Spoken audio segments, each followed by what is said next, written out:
Welcome, ladies and gentlemen, to the Cloister of the Dice. I am your one and only gaming monk, better known as Mildra. I have a bit of a different setup this time around because of short notice, which is my fault. And with me, of course, are my lovely group of associates slash victims slash test subjects. We have good brother Joe, good sister Shiva, good brother Hydra, good sister Kay, and good brother Kosi, and our GM this particular evening, brother Ricky, who some of you may have seen when I interviewed him a few months back. Hello. As this is our monthly one shot, Ricky has graciously volunteered to come into the monastery to perform a slightly high-powered one-shot of the superhero game Indominant, along with giving us a bit of a refresher course on using Foundry. But to that end, thank you for doing that, Ricky. Yeah, absolutely. Happy to be here. I know the request was a bit unorthodox, but you've been here before. You know how unorthodox the monastery is. No, not at all. You're good. You're good. I'm very happy to be here. Happy to be able to play with everybody. Thanks for your time. That's the most important thing for me, and hopefully I can make your Saturday morning, afternoon really fun. So. So, obviously, Indominant is a super RPG, one that I have done interviews with you guys on twice about. One that's, I believe it was one of you who had said that a big point of influence was the City of Heroes MMO. Yeah. Sorry. No, you're good. Yeah, Zarek played it a ton, and even to this day, still gets into City of Heroes. But yeah, it was a big influence. A lot of both of us are into comics, and then into different animes that are superhero inspired, right? Like My Hero Academia and things like that. So there's a lot of that culture and influence in the game. But ultimately, it's all about making the hero that you've always wanted to be and have fun with it as well. So. Yeah. Honestly, this game sounds like it's right up my dad's alley. My dad is a die-hard City of Heroes fan. Yeah. Oh, that's great. And I played the hell out of the villain side of things. Well, that's great, and you could be a villain here too. So well, Joe, this is the point where I'll bring up that you can do that again, because remember that a few years ago the private server Homecoming was given the blessing to get proper updates. No, it's just not the same without the old crew.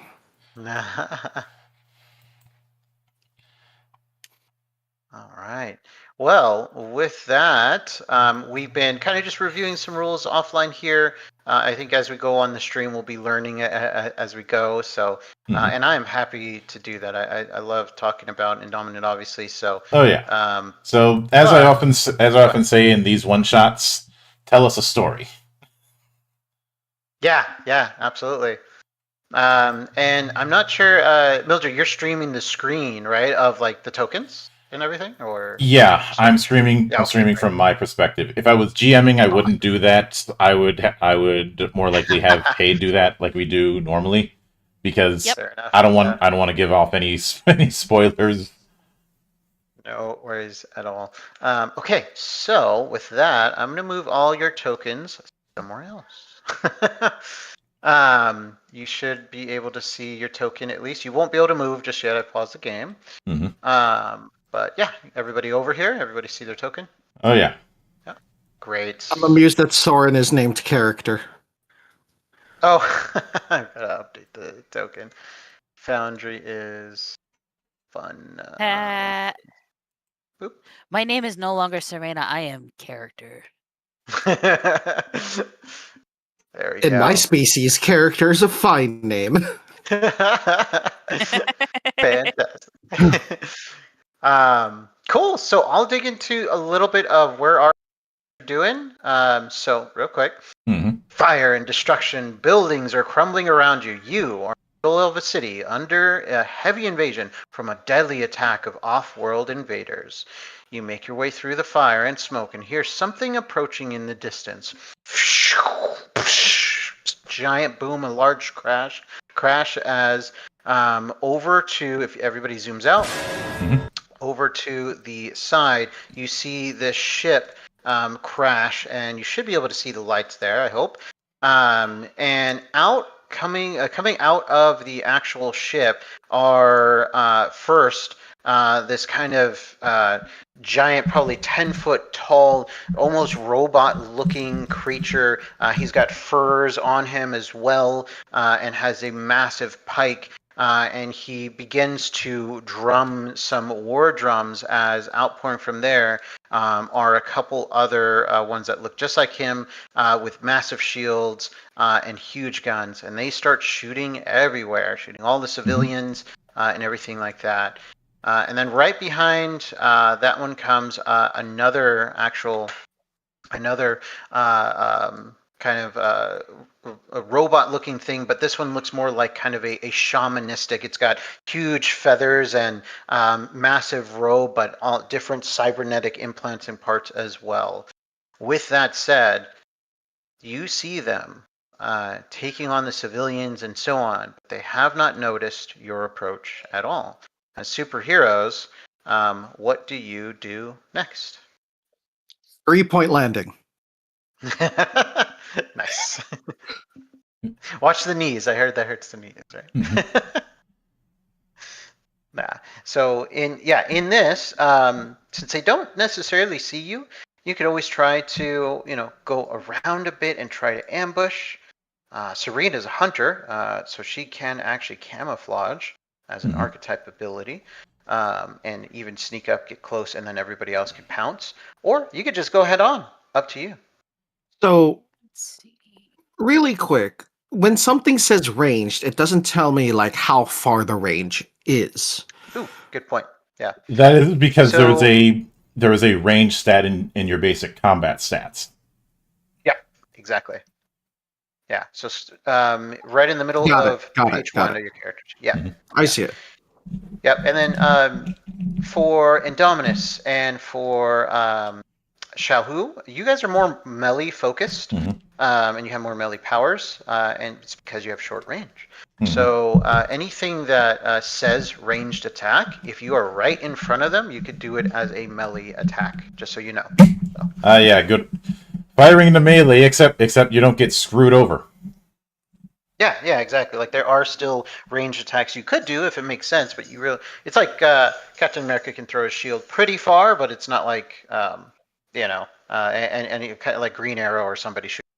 It's totally different. So No. Yeah. So with that said, there's smoke everywhere. You can hear some distant screaming of civilians, things like that.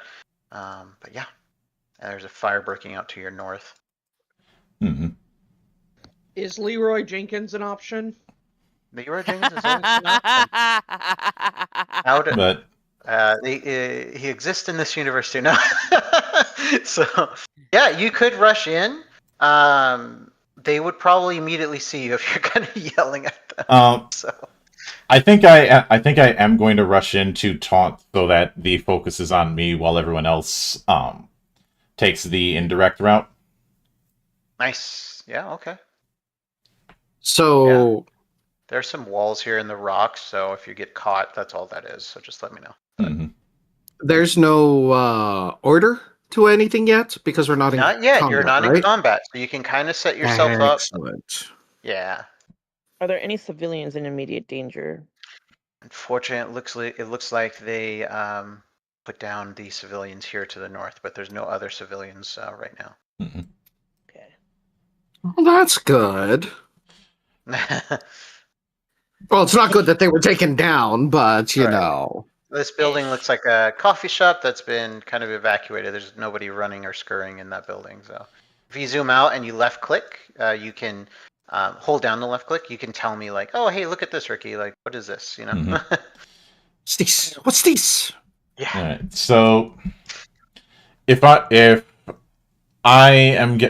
gonna be going in, am I gonna need to do like acrobatics in order to get through those rocks?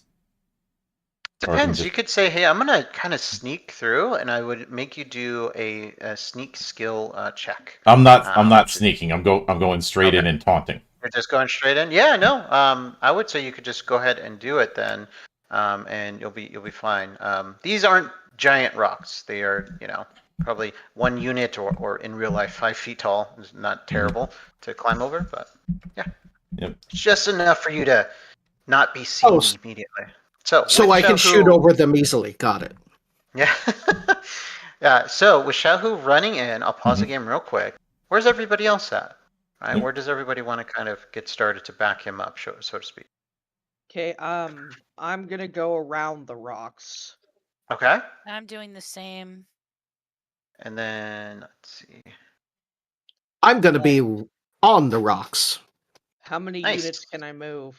Or is it on my So character right sheet? now you technically can move as much as you need. I think Xiaohu, you can't move any further. So yeah, this is just kind of right pre-combat, like, hey, this is where I'm setting up, so we can all pounce at the same time, right? Mhm. Yeah. I think it's balanced Hydra. Yeah, for some Yeah. reason I'm selecting everyone.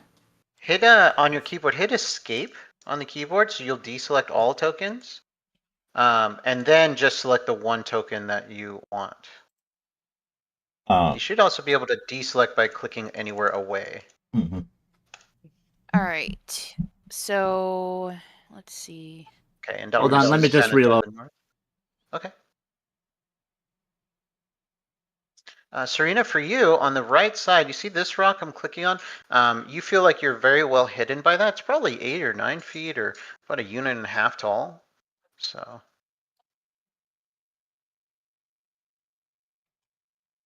Mhm. All right. Can I go on top of the rock here? Yeah, you could jump up there. I'll have to put you there, though. So. Please. I didn't want to be on the rock. I was trying to hide behind the rock. Oh, I'm sorry. I clicked the wrong. I'm sorry. I'm Guido. Oh, I'm you're Guido. Guido. There you go. I apologize. No, you're fine. I want to be on top of this rock that's right in front of me. Nice. Yeah, let me delete a quick wall, and then you can now move up there. Oh, Go ahead. cool. Mhm. Thank you. Okay, Because I want a clear view. So for Nightwave, are you able to click on them and then just move them? You just use your arrow keys? This is me. Yay. Mhm. So strange. We're doing the shuffle. Yeah. We're doing synchronized movement. Oh no. Synchronized Sorry, guys. dance! Must be a no, something's boundary not thing. right here. Now, I'm gonna delete them real quick and then add them right back in. Mhm. Okay. Okay, that's uh, There we go. There you go. Something was going on there, huh? Okay, so Shahu, I'll move you back a little. Divinus, I think you were back a little. Yeah. And was then about, for like, Indominus, right there is here. some walls there, so that's why you're having trouble moving around. Oh, I see. Yeah, you're kind of like up. Okay. Everybody in a good spot? Mhm. I think so. Yeah. All right. Yeah. So to start combat, we're all going to roll d20s, and you're going to add your agility stat to that. So go ahead and Okay. take a look at your agility stat on your character sheet. Should be the top first page top. Oops, there we go. So we just Okay. add our agility, right? Yeah, and you'll tell me Oh. what that number is. I'm gonna roll a bunch of dice. Give me 1 second, guys. Let me roll this for all the bad guys. Okay, cool. So is that 1 then- second in actual time or restaurant time? I'll do restaurant time. No. Why didn't it Alright. let me do that? I have Now a on question. Foundry, you can click on your face on the top middle. You see that you should see your Mhm. your person's token. So click on the dice in the middle there, and that'll make. There was a question. Yeah, it pulls up the /R1D20. How do I add my modifier to that? In the There's gold- a plus. There's a plus button at the bottom under the dice where you can Mhm. add set up Oh. a Number. bunch of numbers Mhm. or set up the Alternative- numbers. Alternatively, you could just type plus and then the number. Yes. Yep. Okay. You can type it too. Yep. Well, damn. Well, I'm going last. Why is Shohu the one that's constantly rolling? What's going on here? So when you roll anything, you'll just want to make sure you select your token and then roll a dice, and it'll say show who rolled this, or on my end, these bad guys rolled this. So All right, so let me do this real quick. Okay, so I'm gonna go with Nightwave. The dice that you rolled personally, what was the total with your ability? I got a 3. 3 total, okay. And then for Divinus, what was the Wait, hold total on. Nightwave? No, that's actually I got a 14. You just rolled it for me for some reason. Yeah, I was just forcing it to roll, so it's fine. I'll give you the 14. It's no big deal. yeah, because the first number I rolled was not 10. Yeah, Yeah, what- I rolled an 18. Okay, so just making sure. So Divinus, what was your roll? I know it says 12 there. Did you roll a separate dice? Yeah, at all? Divinus is 18. 18. That's fine. And then Serena, what was your actual roll? 21. 21. Okay, that's good. Yeah, want to make sure to take the real one. Okay, and then Xiaohu, what was? Mildra? Yeah, let me. I rolled 4. 4 total. Mhm. Okay. All right, and then I think that's Indominus. Yeah, Indominus, what was your total? I think it was 7. 7. Okay. Mhm. And then for Guido, what was your total? First time I rolled was a 15, but I think I somehow had Shohu chosen. So when I rolled it again, I got a 2. I'll give you the 15. It's okay. Okay, cool. So we'll get into that then. Some fun foundry stuff. If you zoom out, you should see above their the tokens unharmed. So this means that they haven't been hit yet. And then you can look at that for a description of like, how's this guy? Is he almost gone? But with that, we're going to start off with Serena. Mm-hmm. All right. So let's see. So every combat, you have 4 action points. I know we explained it outside of the stream, but you have 4 action points to use.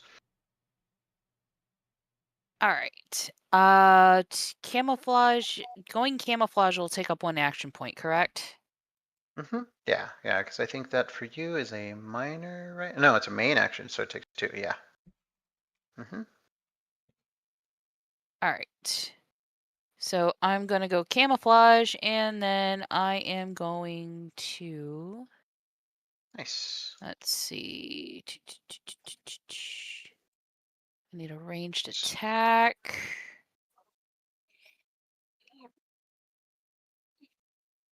Okay, I made your token invisible, so don't be alarmed. Appreciates that. Thank you. Here we go. Perfect. Let's see. Can this? No, that doesn't give a chill. We're going to use Chilling Embrace on this guy here because he's the closest. Okay.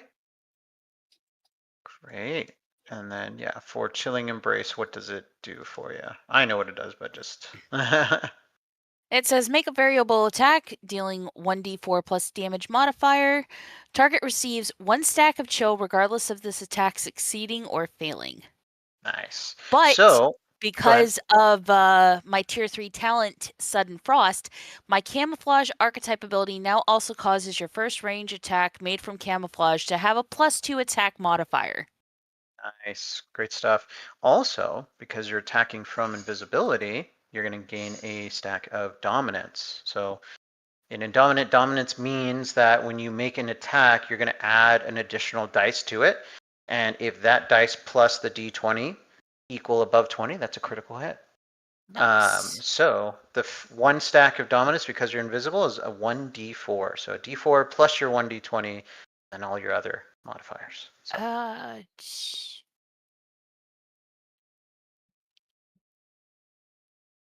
so just roll it. I'm trying to find the skill on the sheet and foundry where. Oh yeah, yeah. I would say not use that. So sorry. Yeah, all the skills aren't set up in the Foundry character sheet. Gotcha. So yeah, All right. yeah, we're gonna get there. I promise. All right. Yeah. So give me a rundown of which dice I need to select. So to attack, if it's a range attack or melee attack, it's a d20. All right, 1d20. And then, yep, and then let's add your dominance. So add a d4. So just click d4. And 1d4. And then your attack modifier. So that would be on your character sheet, first page, towards the top left. Yeah. Attack. Yep, +5. Nice. Let's see what that rolls out to.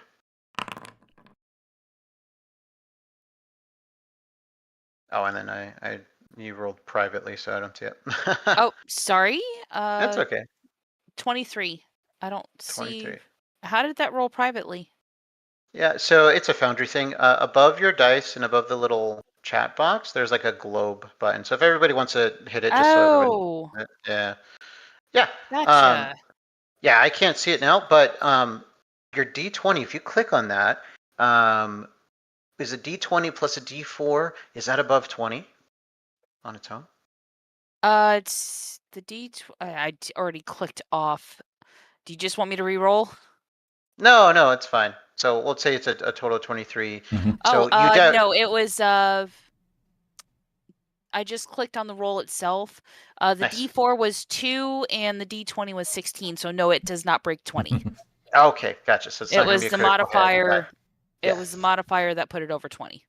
No worries. Okay, so yeah, you definitely hit this enemy here, with their shield and gun out.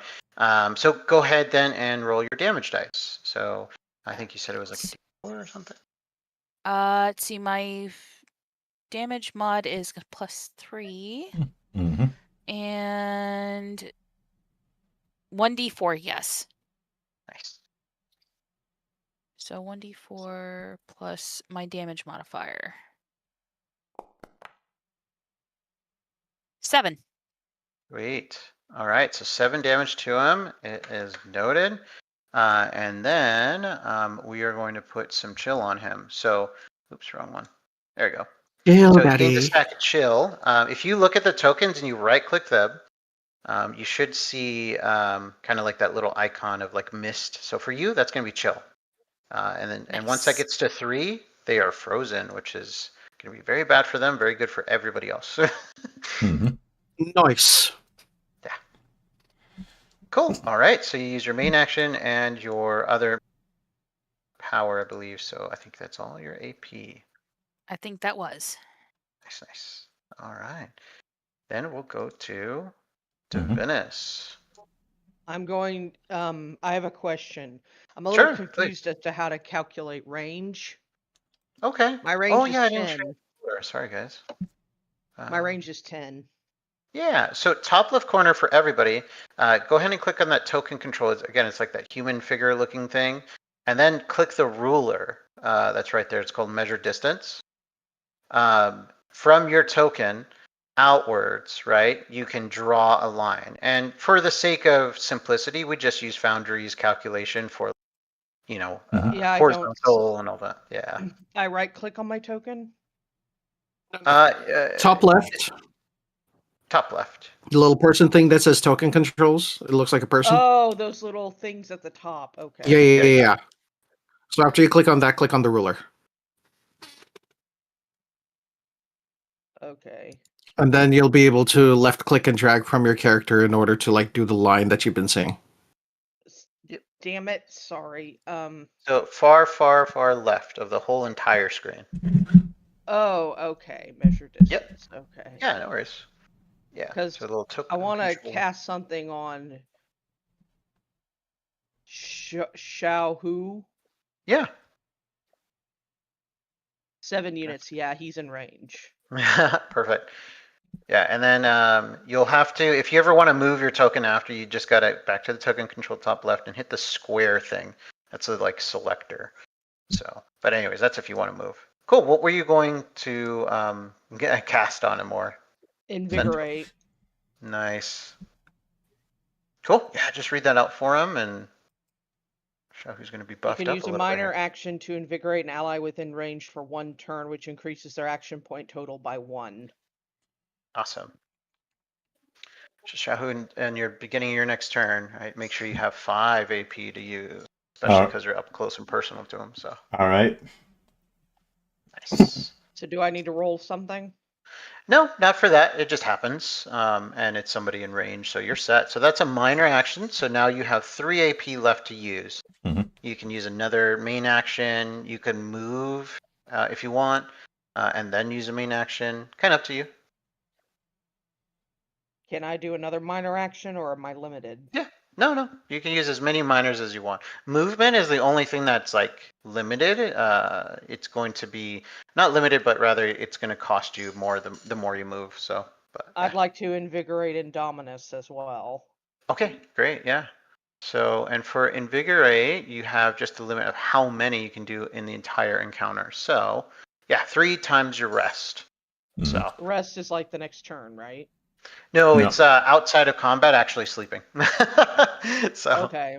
yeah. So, yeah, for this encounter, you've used 2 of your 3, so no worries.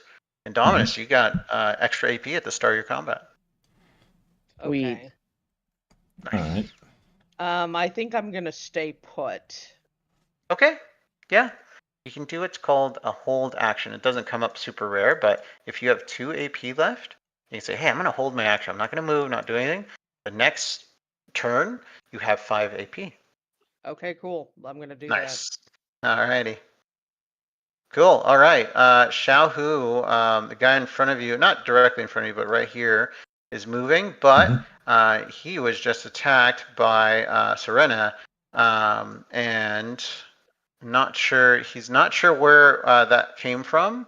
So he's just going to go right towards you because Serena's invisible. Mhm. So runs up to you. Which way did he go, George? Which way did he go? You are going to see his weapon open up to reveal kind of massive, kind of cutting claws. Look like they're made of like plasma energy, and they're going to try to attack you. So they're going to make a quick roll on for Xiaohu.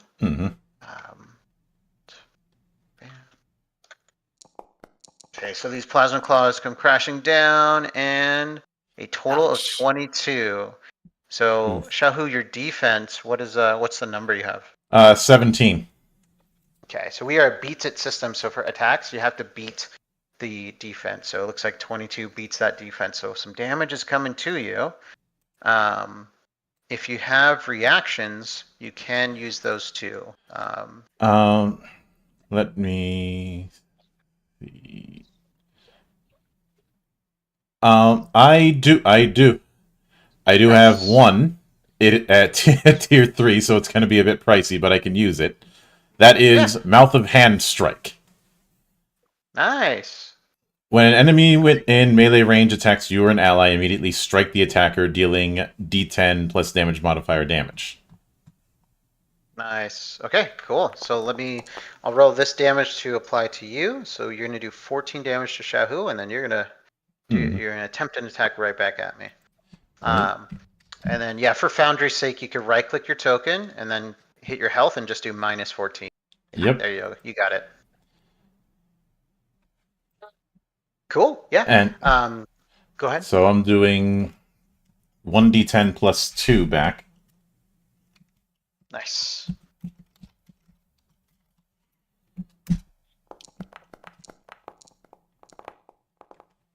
Well, 6.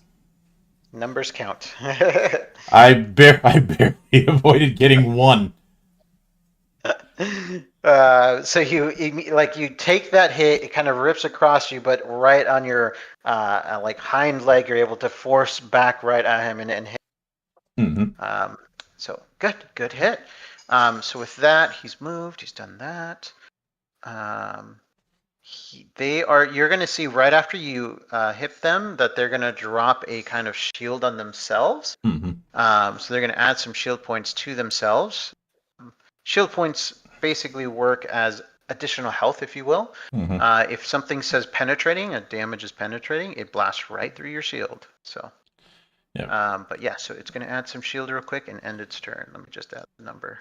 Yeah, since I used that power, how much drive is that? How much drive is that causing? Since on the sheet it doesn't say how much drive. Is it drive is cost is equal to the tier power tier number itself. So tier 3, right? All right. So let me take 3. Oh, take 3 away. Nice. There you go. All right, Guido, you are up. Well, since my associate ran in again, this isn't the first time, Shohu. I will fling a nano armor deployer upon them to give them damage reduction +2.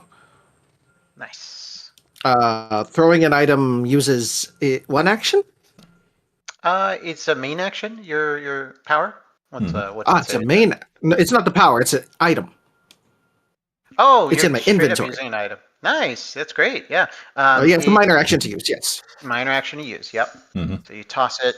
Someone in range. All good. Yeah. So for damage reduction, if you want to keep track of that for Mildred, for Shahu, just either you can on your character sheet you can edit it, or you can double click on your token and edit the character sheet in Foundry. So you can how long does that damage reduction last? 2 turns. Yeah, 2 turns. All right. So awesome. Okay.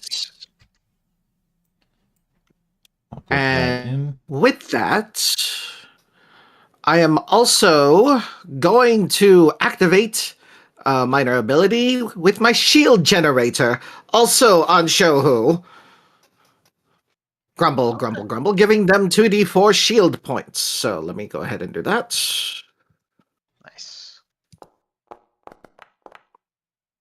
4 shield points. All right. Nice. That's some good stuff. Yeah. All those numbers matter. Especially being out front, you're a pretty open target there. The numbers. What do they mean? Right?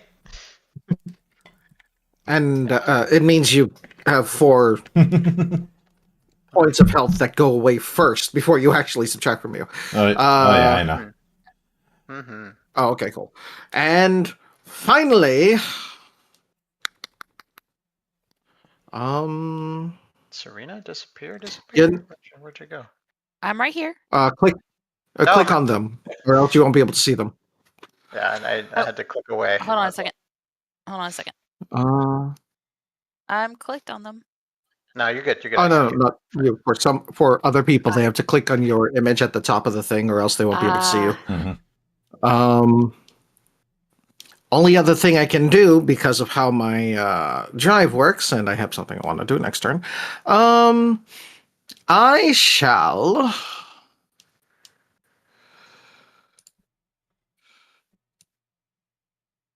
aim my gun at this person with my small laser shots. I can do 1d6 plus damage modifier. Yeah. So I roll my attack mod. Yeah, the priesty looking dude. All right. Because they are likely either a wide area damage dealer or they are a support. Either way, I don't like it. Yes, Geek the Mage first. Geek the Mage. Oh, no, not plus 11, plus 7. What am I doing? All right, so roll. Are you blood? I'm going to use my free action to. Oh, I can only reroll damage dice. Dang it! Yeah. Yeah, and that doesn't hit, unfortunately. So it goes a little high. The dice gods show no mercy. Amen. Amen. Amen. Curse you, RNGesus. All right. I I think wouldn't that's be all talking your... too much crap. I wouldn't. All right. So with that, I think that's all your AP, right? Sorry. Yes, that was all of my AP. So that is the end of my turn. All right. Perfect. As I curse the targeting system of my rifle, just to bastard thing. I calibrated this. So you are right. That shaman-looking kind of robot-looking guy, he brings out kind of a. It looks like a drum, but it has like electronic kind of feet, metal feet, and he plants it towards the ground next to them. And you can see it kind of like drumming and beating, and a kind of disbursement of like red kind of energy goes out. And then you see the guys right here and right here kind of light up even more red and pissed off. They are mad. Okay, so he's going to drop a kind of totem right over here. And let me do this with a little. Should be 5 by 5. If I can do my thing right real quick. One more. There you go.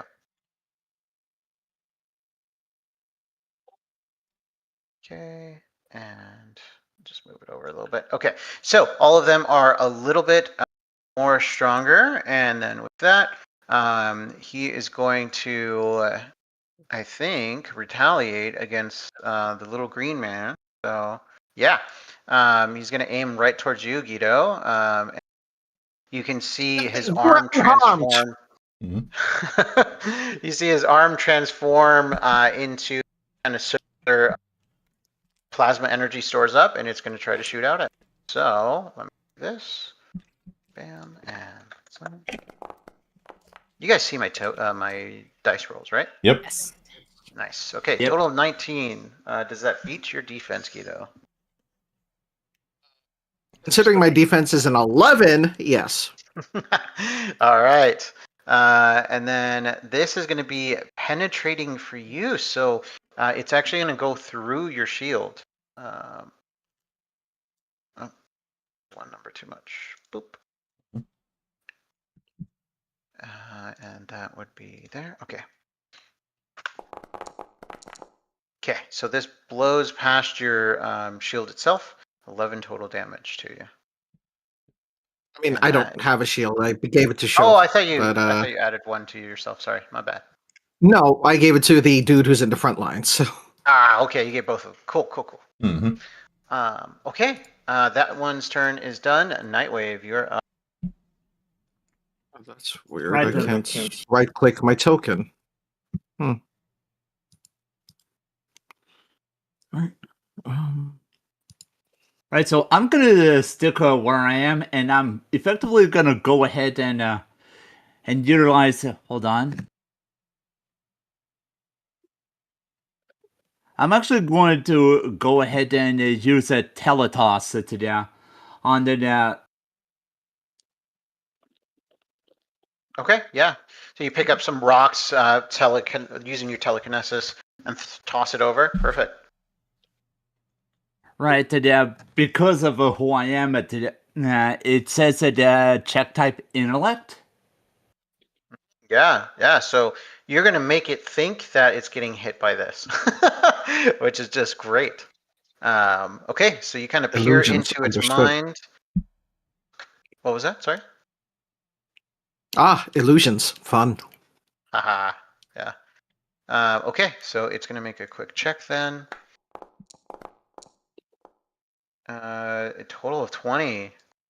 Yeah, the check was 17. Ah, darn it. All right. Some powers are gonna say or half damage or something at the end of it, but I don't know if I don't think. No, not this one. This was a main, so I still got another 2, so I'll try one more time. Okay, yeah, so same move. Bam. No way. I'm getting all the good rolls out right now. Okay, so 21 total. I think what happens is this kind of shaman-looking thing with its drum beat quickly helps it predict faster and think faster. So it resists your chance of trying to enter its CPU, so to speak. So, alrighty. Anything else for Nightwave? I think you have a free action or something. Could have sworn.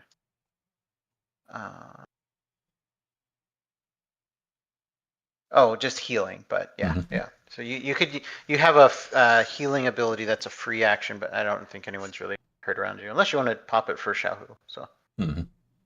I'm hurt. Oh, Guido, yeah, too.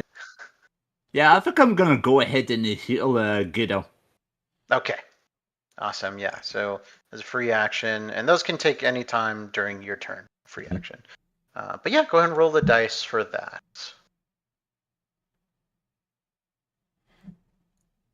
Just a moment.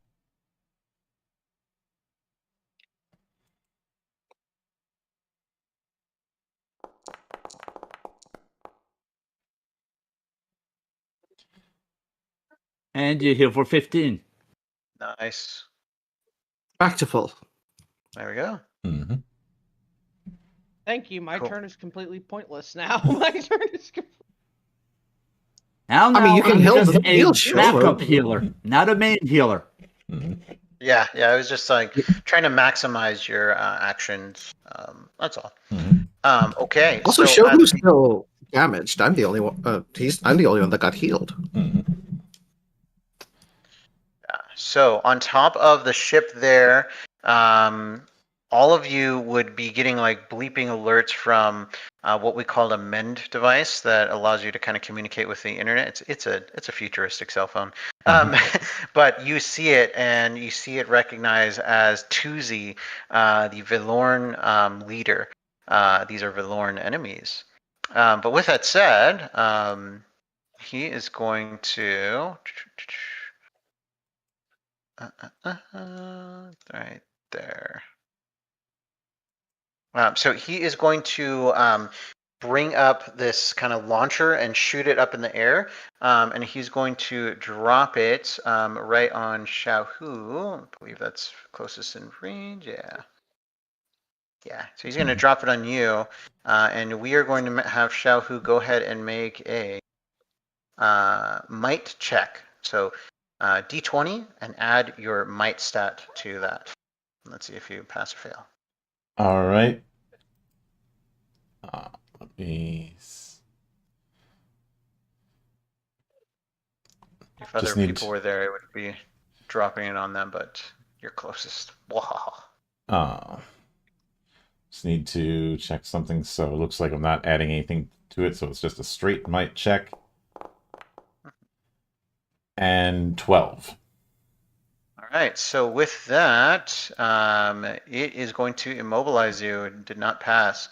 So you're going to be immobilized, which means that effectively can't move on your next turn. And then here, I'm just going to mark this. I can mark this status. So I can't take move actions, but can I take other actions?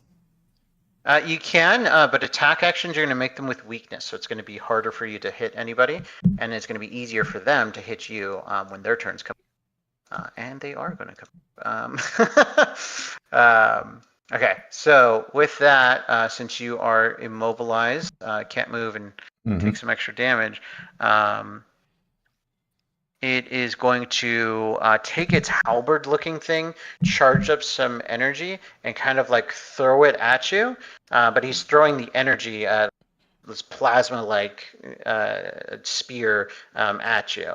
And this is going to be penetrating as well, so let's see if it hits. But he's going to have dominance on the attack. Go ahead. Yeah. So first things first, since I got hit earlier with that bit of thing, I am getting +1 defense due to pin cushion. Nice. Secondly, I will be spending 1 drive to use active defense. Okay, good. So what does that do? Just for when an enemy attempts an attack against you, impose weakness on the attack. Oh, good. So dominant and weakness will cancel each other out, and weakness just means you minus a d4 minus a d per the number of stack. Okay, the opposite of dominance. But yeah, with that they oppose each other. So this is just a straight roll to see if he hits you normally. Mm-hmm. All right, total of 18. Does that beat your defense higher than your defense? Nope, that ties. So nice. So I think tell me how you block that, like a big energy halberd coming toward. I can't move my legs, but as the halberd tries to hit me, I end up leaning back as if I'm doing the most dangerous limbo, and it goes right over me. Nice. Matrix dodge. But Mildra, you had an opportunity to catch it in your teeth and you didn't. You had Have you seen the design? I'm a robot. That's Maybe great. you have robotic teeth. No. But because of the fact that I believe that because of the fact that he tried to do a damaging effect, I recover and missed. I recover 3 drive. Correct. Yep. Yeah, it's per round too. So yeah. Mm-hmm. Yeah. Cool. Yeah, definitely get your drive back. And that's great because now it's angry. It is going to wind up one more at you, and you'll notice that's a little bit more AP than normal. That he is a actual boss in the game, so he's got a little bit more AP to use. With that said, he winds it up, tries to hit you again. Okay, so and I am once again going to be using active defense. nice. Okay, yeah. Exchanging it. Yeah, this time you can't gain any drive if it misses, but at least, right? Like it can avoid the damage. Mm-hmm. But the D4, the dominance comes. I'm sorry. The active defense, it only adds defense or it imposes weakness. Sorry. It imposes weakness. I got a boost of okay. defense due to pin cushion. Gotcha. There we go. That. Okay, cool. Let's just see if this rolls through, and it absolutely does not. No. Somehow he was able to kick it away. Someone said it like bite it or something midair. Oh man. No, just okay.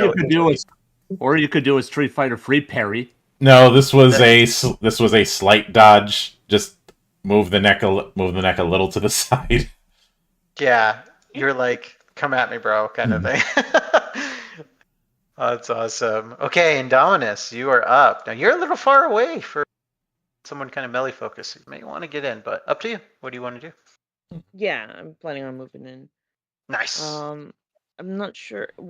If I wanted to just like rush him, this guy here that just targeted. Yeah, nobody's actually moved so far, huh? So movement works. Top of your character sheet page number 1. Everybody has a base movement of 6. So Reyna has base movement of 7 though. But yeah, you'll move up to 6 units in whichever direction. Don't forget about the extra point I gave them. Oh yeah. Oh yeah, your action points. So you can. The first movement is 1 AP. The second movement is 2 AP. All right, so just kind of layer in, think about that, and you can move a third time if you have the AP for it. Yeah, it's just up to you. Mm-hmm. Is the third movement 3 AP, or is it each consecutive 2. movement after the first is 2? Okay. Yeah, it's just 2. So if I did 1.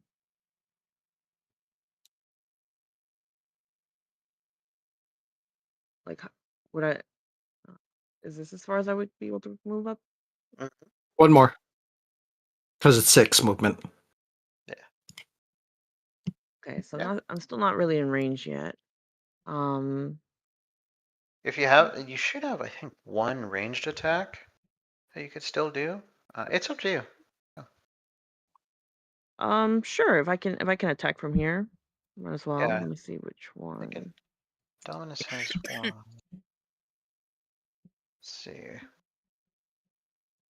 Yeah, tier Use 1 burst. power burst shot on the right. Yeah, all right, let's do that. Let's see. Yeah, Make a range just attack. so you can, maximize if you want to. Otherwise, you'll have to use more AP to get up in there. So Yeah. Let's see. Makes the range attack, creating a direct burst of pressure, which deals 2d6 plus damage modifier damage.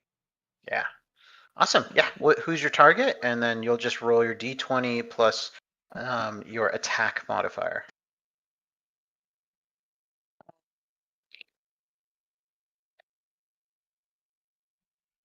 Sure, I'll hit this guy that just targeted Shoyu. Nice. You said d20 damage modifier. Plus your attack modifier. Yeah. Attack.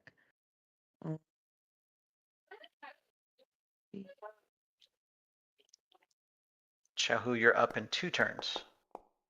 Mm-hmm. Nice. That easily hits. I think Shahu somehow is able to dodge out of the way. Oh yeah.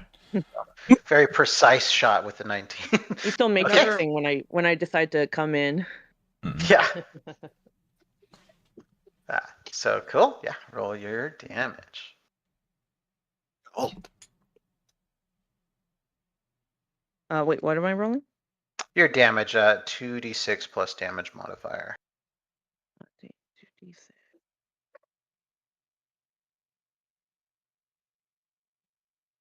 How do I roll multiple dice? You should just you click, click it. on the D6 again. Yeah. Okay. Yeah. And then you can use the little plus or minus button to add that modifier, or just type it. Okay. Got it. Yeah.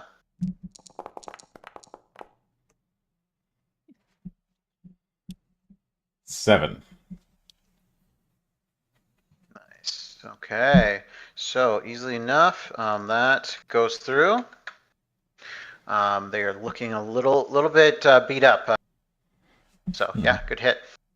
So up to you. You 3 AP total. You have 2 more. You can move even closer in range, or you can just do that again if you want. Up to you. I'm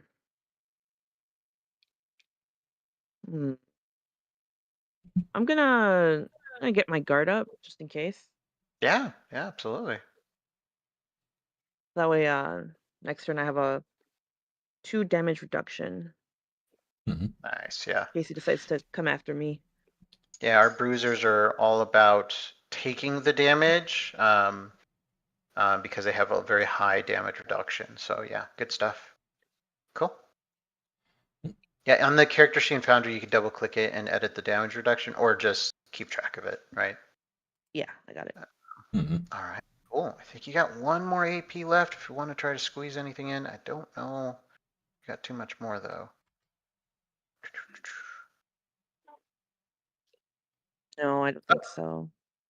There's muscle up, but it'll probably cost. It's up to you, but it costs a lot of drive, right? So it's tier 4. No, I'll pass. Yeah, cool. All right. And sometimes you'll end the turn with like 1 AP. We try to put some minor actions in there so you always have something to use. But yeah. Okay, cool. With that, we'll move to one in the back here. This one is going to try and find whatever hit. It's taking commands from the shaman to do so. So it is going to go over here and look. What we're going to do here is, for Serena, look at your character sheet on the first page, go to sneak, and do me a favor and roll a sneak check, which is going to be your d20 plus whatever bonuses you have to sneak. I think it's +3. Yeah, you're super invisible. Jesus. So I was not able to find you at all. Good stuff.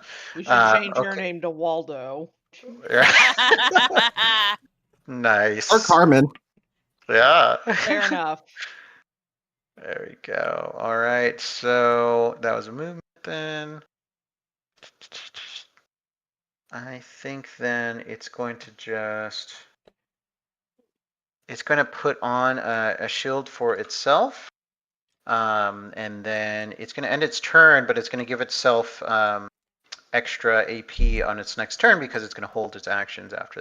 So let me real quick roll some shield, and then we'll get into Xiaohu. You're up next, okay?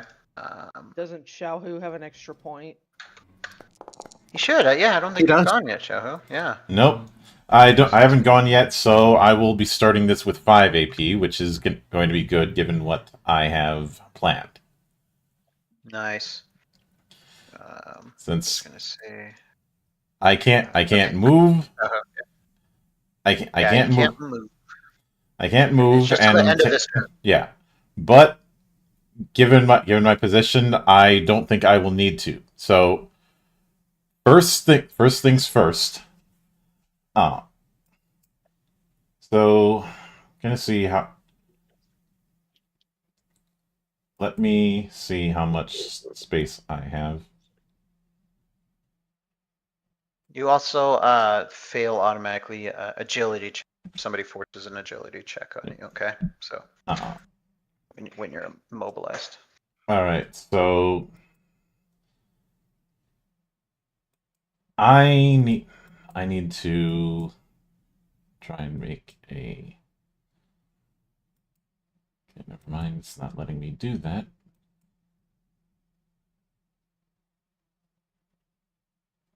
They're working on that. Serena, you'll be the next person up. And for everybody, if you go to like page 4 of your character sheet, you'll have your signature power. So keep that in mind as this next turn goes around if you want to use.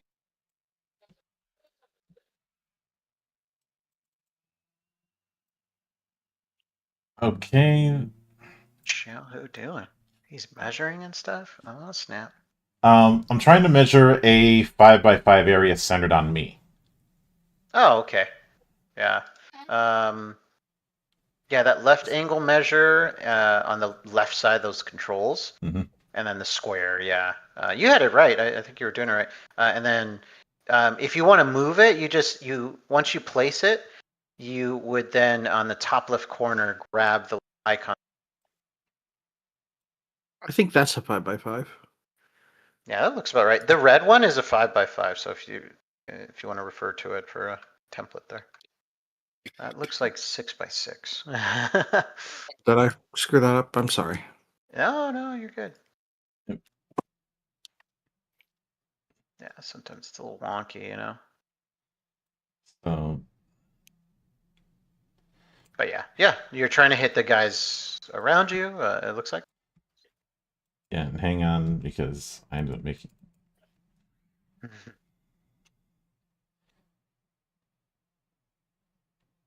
I think you need to shift it 1 to the right. Yeah, which I'm trying to do without adding to it. There Let you me. I got you.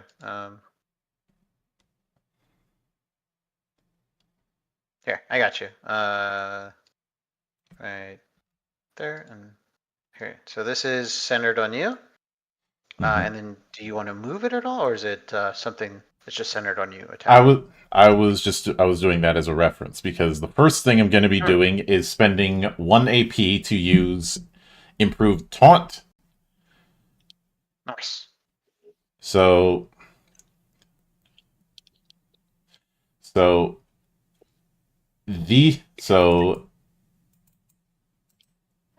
this guy and this guy, the ones that are in that area, both of them have to make an intellect check with a difficulty of 15. If they don't meet it, then they They're going after you. yeah. So they are if they don't meet it, they're taunted. Nice. And okay, bottom one. Bottom one is a total of 13. I think they fail, right? Yep, that's a fail. Nice. And then Okay, and then the top one is 14. That is also a fail. Nice. Okay, I think I've got a little taunting. And because of Guarding Shout, Indominant is going to get 2 defense. Nice. Good. Yeah. So they are coming after you. They're all in on that. All right. So I think we can get rid of that particular square. Sure.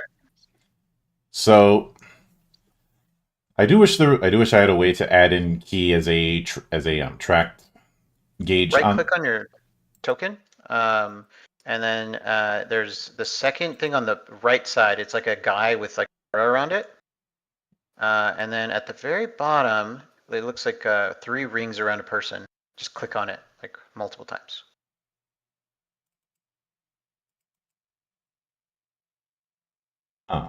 The target state. No. So the after you right click on your token, it's like an aura looking thing. It says assign status effect when you put your mouse on it. Yeah, and then once you're in there, there's a little menu, and then hit on the bottom left corner. It's called key energy. There you go, and then go ahead and click it a couple times, and the number will show up. Thing there. There you go. Oh, that's useful. Yeah. Right click it to remove a number. All right. I will keep that in because. Divinus, we've got a surging light in there too. If you want to keep track of surging light. So we have idea points. Surging light, is that a free action or what? No, it's your inherent effect. It basically is like, hey, I want to heal somebody, and I'm going to add my surging light inherent effect to it, so you boost it. Okay. I'm gonna go ahead and do surging light. Oh, sorry, it's not. Sorry, my bad. It's not your turn just yet. So sorry. Okay. No, it's my turn. I'm not done yet. That was just. It's not done yet. that was just a minor action, and when it comes to drive recovery, because of the fact that I did buff a ally with that, does that count for recovery, or is that only once per round? It's once per round, yeah. So this is a new round technically for you. Actually, I'm sorry. In a minute here, it'll be a new round. In about yours and then one more turn, then it's a new round. So you've already gained your drive for this turn. Yeah, this round. All right. So that being said, I will spend. Oops. Sure. I will this round. Go ahead, keep going.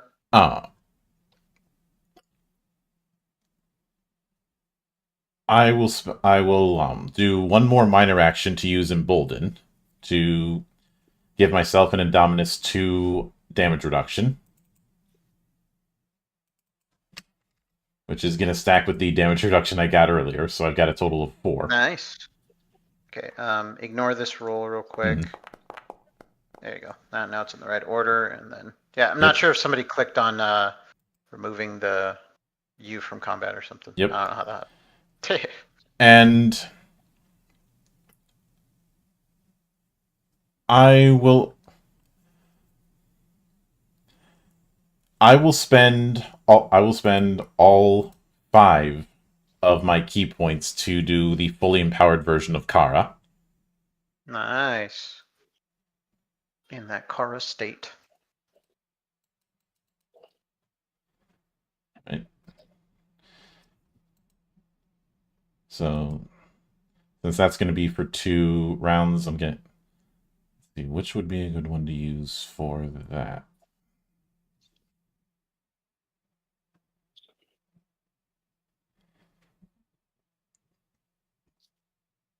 So I'm looking through the. Oh, the token things. I think I have that for him. Maybe I need to add it. Yes. It's only a 1 turn kind of thing. So you just no, use it and it's 2 turns. Oh, okay. Yeah, there we go. Oh yeah, I'm sorry. My bad. I should know my own rules, right? Yeah, 2 turns. Yeah. So I'm just gonna add the key energy thing for 2 turns, and we'll just operate on an honor system on the matter. Yeah. So because of that, my damage modifier is going up by 2. My movement is also going up by 2. Which Nice. so I have a movement of 8, though I'm not going to be using it this turn. And any stat check attempts go up by 2.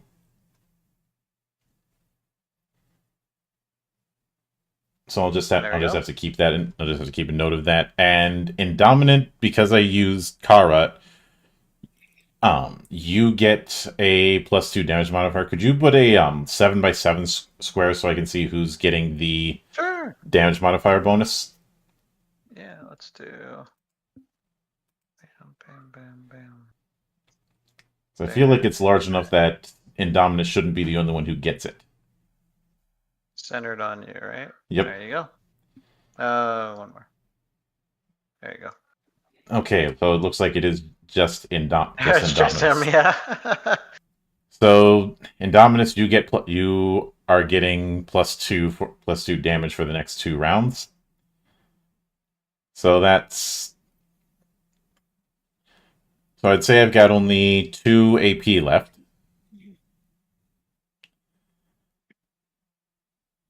And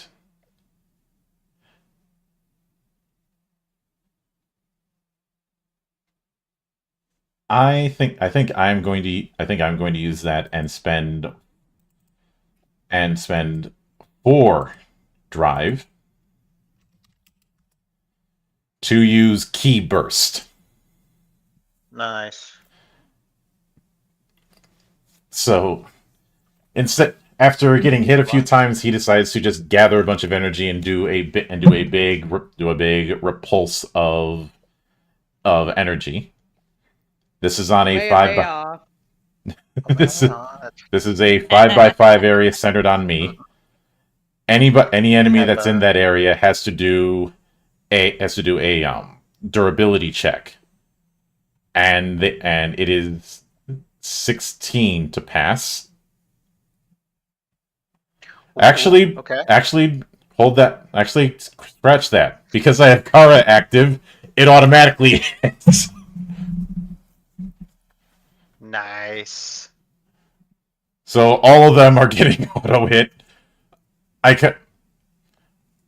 Though you can roll to see if they botch, obviously, but as far as whether or not that's actually, I don't think durability checks would be considered a whether or not you could crit or not on that.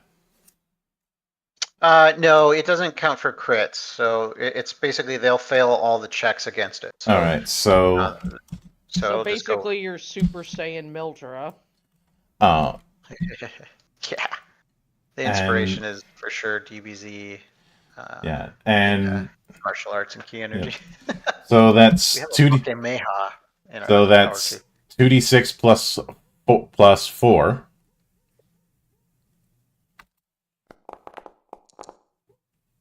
Nice. So all of them are taking 11 damage. So everybody in a 7x7 or a 5x? 5x5. Oh, okay, so that'll be you won't hit the shaman guy, but you'll hit the other 2. Yep. These 2. Okay, cool. All right, so let me look at that again. So total of 11 damage. Mm-hmm. Nice. Applied and applied. So this burst of energy comes from you, and it's like a bunch of Kai blast, like, right? Mm-hmm. Awesome. Awesome. The one to your south is looking pretty beat up, pretty injured. Yep.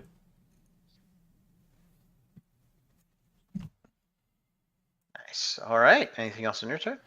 I think that's all. I don't think I have any AP left. Yeah, I think you're maxed out. Yep. So that's all I can do. Alrighty. Cool. End of your turn. You're no longer immobilized. Mm-hmm. So get that off for you. Oops. There you go. Okay. With that said, the one in taunted, so it must attack you first, and then it could do anything else after that. With that said, it is going to do. Yeah, it's going to straight up do a attack roll to you, so it'll move right up to you to do this melee attack. And before it even does that, Sure. I'm spending 1 drive to do active defense. Nice. So that attack has weakness.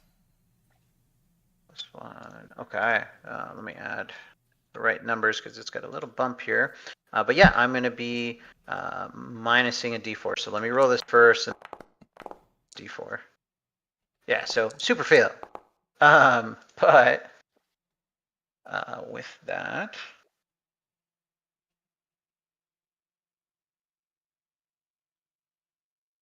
Okay, it's going to shoot out from like one of its guns these kind of like spiky caltrop kind of things onto the ground. It's going to be under your feet and in a 7x7 area. So let me get a nice little area effect going here.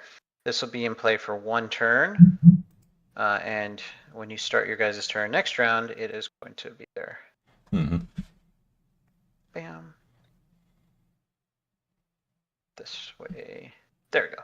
And That's right. let's see, is that Right here is going to be fine. is Go this ahead. a new turn? In a second here, it'll be a new round. Yeah. All right. Yeah. This is kind of like a trap thing. It'll only activate. All right. Get going. Your next turn. Okay, so that's that. 2. Yeah. Okay. Cool. That one is done. And then from there, bam, Serena, you're up, and then Divinus, you'll be up after Serena. Mm-hmm. I'd like to note I picked a really Okay. good. I'd like to note I picked a really good spot. I'd like to. Yeah. So Serena, if you attack, you will no longer be invisible. So that it does invisibility drops after you make an attack. Okay. So. Duly noted. But yeah, but you get some dominance on the attack though. So. Well, this motherfucker's in for a rude awakening because he's right in front of me. Right. Mm-hmm. And I'm using 3 out of my 4 AP to use Okay. Death Shard, aka my signature Nice. power. Nice. There we go. All right. Mm-hmm. So, let's see. Your fist forms to a perfect shard of ice, so sharp that it cuts air. Make a melee attack to an enemy, dealing 3d12 plus damage modifier damage. Nice. Let's see if it rolls through. Add your dominance dice, your D4. Okay, Let's see. so I It's need a in there. d4, 3d12. No, it's a D20 plus a D4, and then your attack modifier. You would add that. So let's see if it hits first. Let's see. So, because of my sudden frost, I get a +2 to my attack modifier. Sick. Mm-hmm. And let's see.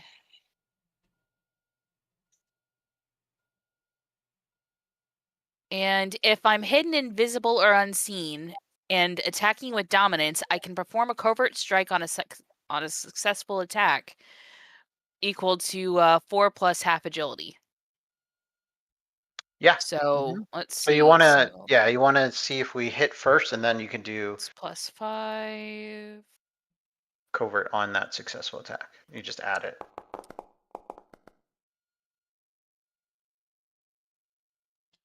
$16. 16. Oh yeah, that goes through. Mm-hmm. So, okay.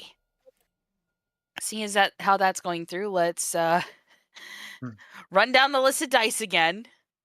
So 3d12.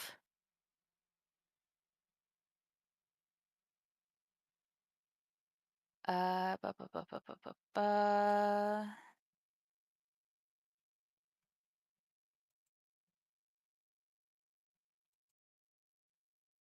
let's see.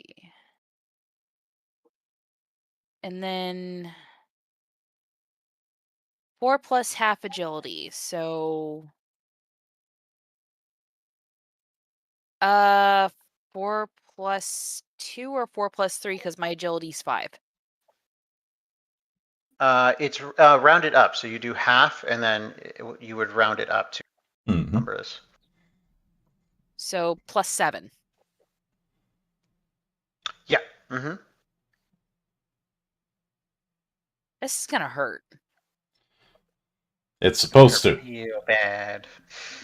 And then plus my damage modifier, so that's an additional 3.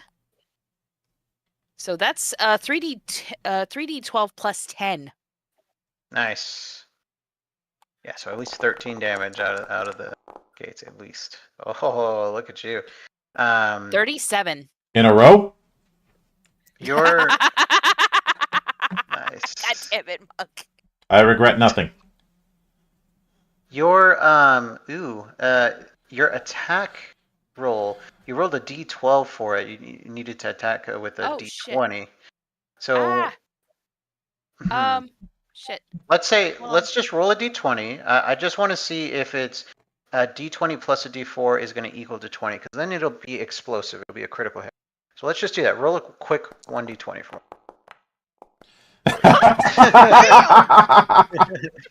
Well, that's perfect. Very nice. Very nice. Yeah, you could not have done that any better. So, all right. So for the stream, right, we've got a d20 rolled, a total 20. That means it is a critical hit, which makes our dice explosive. So you know that 3d12 that you rolled? Please roll another 3d12. So you will effectively double the damage of the attack, and then, oh my god, 33. On the dice that are at their maximum value, so you did it twice. The 12s, they will double to 24 each. Okay, so Oh shit. let me do some math here real quick. You got the first 4, 48. Yeah, 37 plus 33, 9. and then we'll add plus 24. So 57? I got 94, but yeah. Let me do it one more time. So yeah, the first hit was a total of 37, 3d12 plus 10, and then 33 for this last one you just did. So I added those together. That made 70, and then I'm adding. You see the 12s? I'm doubling those, so I'm just adding 24. Got it. Basically. Yeah. Okay, so you just did 94 damage. Please describe to me how you completely kill. And only his shoes remained. Yeah. Yeah. All right. Hold on just a second. So the reason I started cackling, I just obliterated this motherfucker in a one shot, babe. Yeah. Total damage was 94. Total slaughter.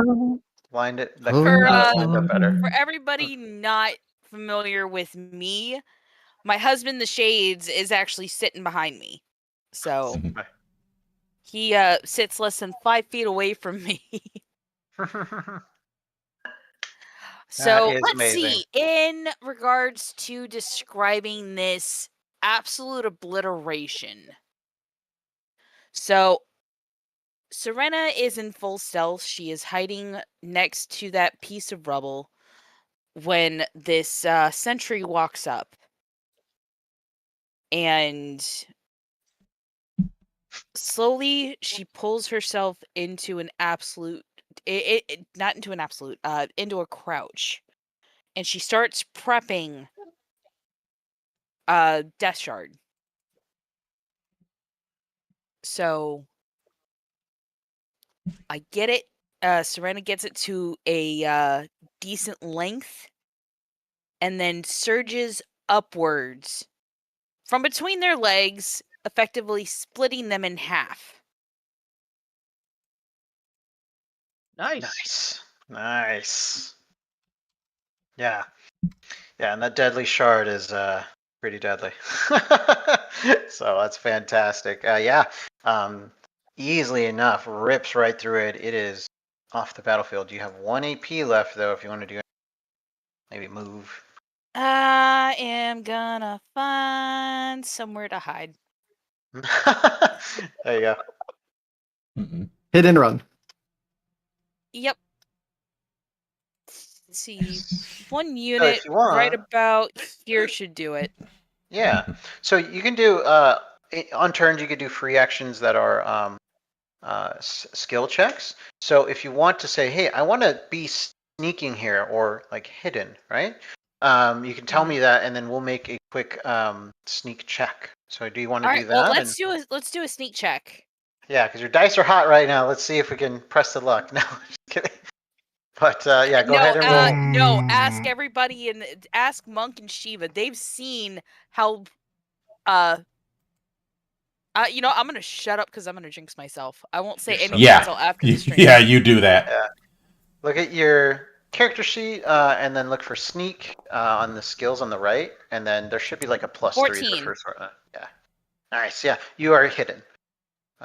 So you're not invisible, but you know, for anyone trying to target you, you're weakness. So, and then you would attack. Now here's the question: do they notice that this guy goes down? Oh yeah, they do. They're all. I mean, they're like kind of cybernetically connected, and they see. It's a hive link. Got it. Yeah, they're all kind of like. They're like, oh, unit offline. So, all right. They're sharing the Wi-Fi. Yeah. All right. With that, we'll move on They over certainly to got better Dennis. Wi-Fi than most of us. Okay, I Guido, have a question. you're up in 2 turns. So go ahead. Yes, please. Can the totem be destroyed? No, cannot. Okay. Yeah, there's some powers that eventually will. They have health and stuff, and they're on purpose, like countdown meter. You got to put, you know. But yeah, no, not for Okay, this. just thought I'd ask. Yeah, of course. I'm going to do a minor action of light ward on Xiaohu, Nice. and that grants a light ward to yourself or an ally in range, granting them +2 to their next stat check attempt. You can only affect one target at a time with this power. Okay. Cool. And I think, yeah. So yeah, only one person on it. So yeah, you got a light ward swirling around you. But yeah, your next stat check attempt, Xiaohu's going to be buffed up. We're just tossing all the buffs onto him in order to keep him alive. That is how Guardian do. Well, it's the standard it's the standard thing with the tank. You buff the tank keeps the enemies off you. Yep. All right. So it's I'm sorry, it was +2 to the stat check or +1? My bad. +2. Nice. You see that 2 on you, the arrow? Yep. And I believe that would stack with the +2 I'm already getting from Kara. Yeah. Those kind of effects like layer on top of each other. So. Cool. And then, so Divinus, you were asking earlier. You gain a stack of Surging Light, and then when you're ready, you can use it freely to buff up a healing or a damaging power when you want. So, if they're in range. Yeah. If you were going to use a power with. Okay. Or yourself. I have a range of 10. Is Serena in range, or how do I do that again? Yeah, that would be top left, the little token control, the like human looking thing.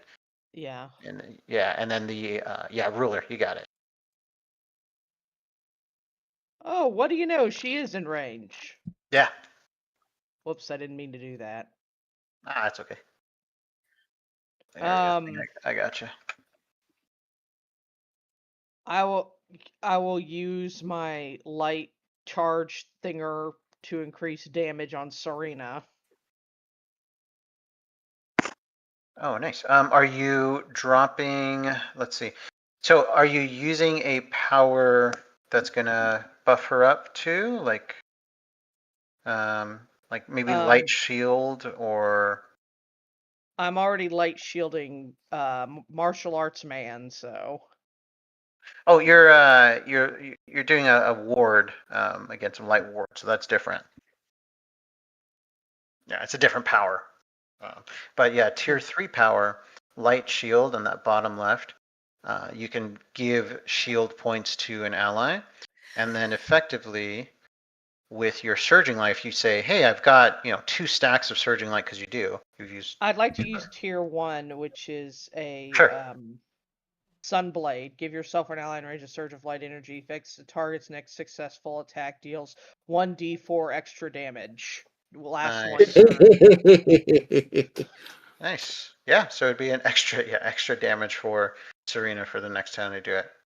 Great. So you're going to use your 2 surging light. You can choose the number, but I think you have 2 stacks of surging light.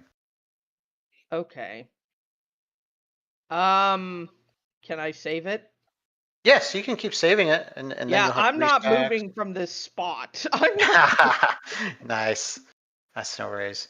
Okay, cool. Yeah, so easily just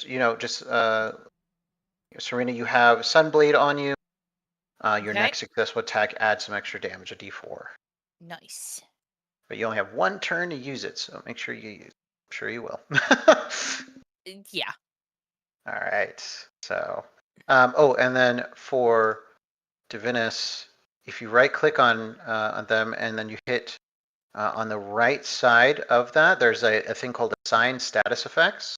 It's the second button on the right side. Where do I click? Right-click on Divinus first to start, and you'll start seeing his health, and you'll see Drive at the top. Oh, nope. Go to. Well, I keep right clicking and it keeps doing that. Okay, so on the map itself, not on the top, the map where your guy's located. Yeah, I'm right-click on clicking. I'm right clicking on him and nothing's coming up. them. Oh, okay. Yeah, there should be like a little menu that pops up, like surrounding the token. But and then Yeah, I know what you're talking about. I saw it earlier, but it's not coming up for whatever reason. Oh man. Okay. It's okay. I I'll add think it I for now. know. I think I know Go what ahead. the problem is. On the very top, left click on Divinus on the turn order thing. First, token controls. no. On the Divinus image at the top, middle. Yeah. Left click on that first, and then it'll bring you to your token. Then right click on your token. It's not doing it. Oh, that's okay. Oh, I'll just okay. add it for you. Yeah. I was just gonna add the number.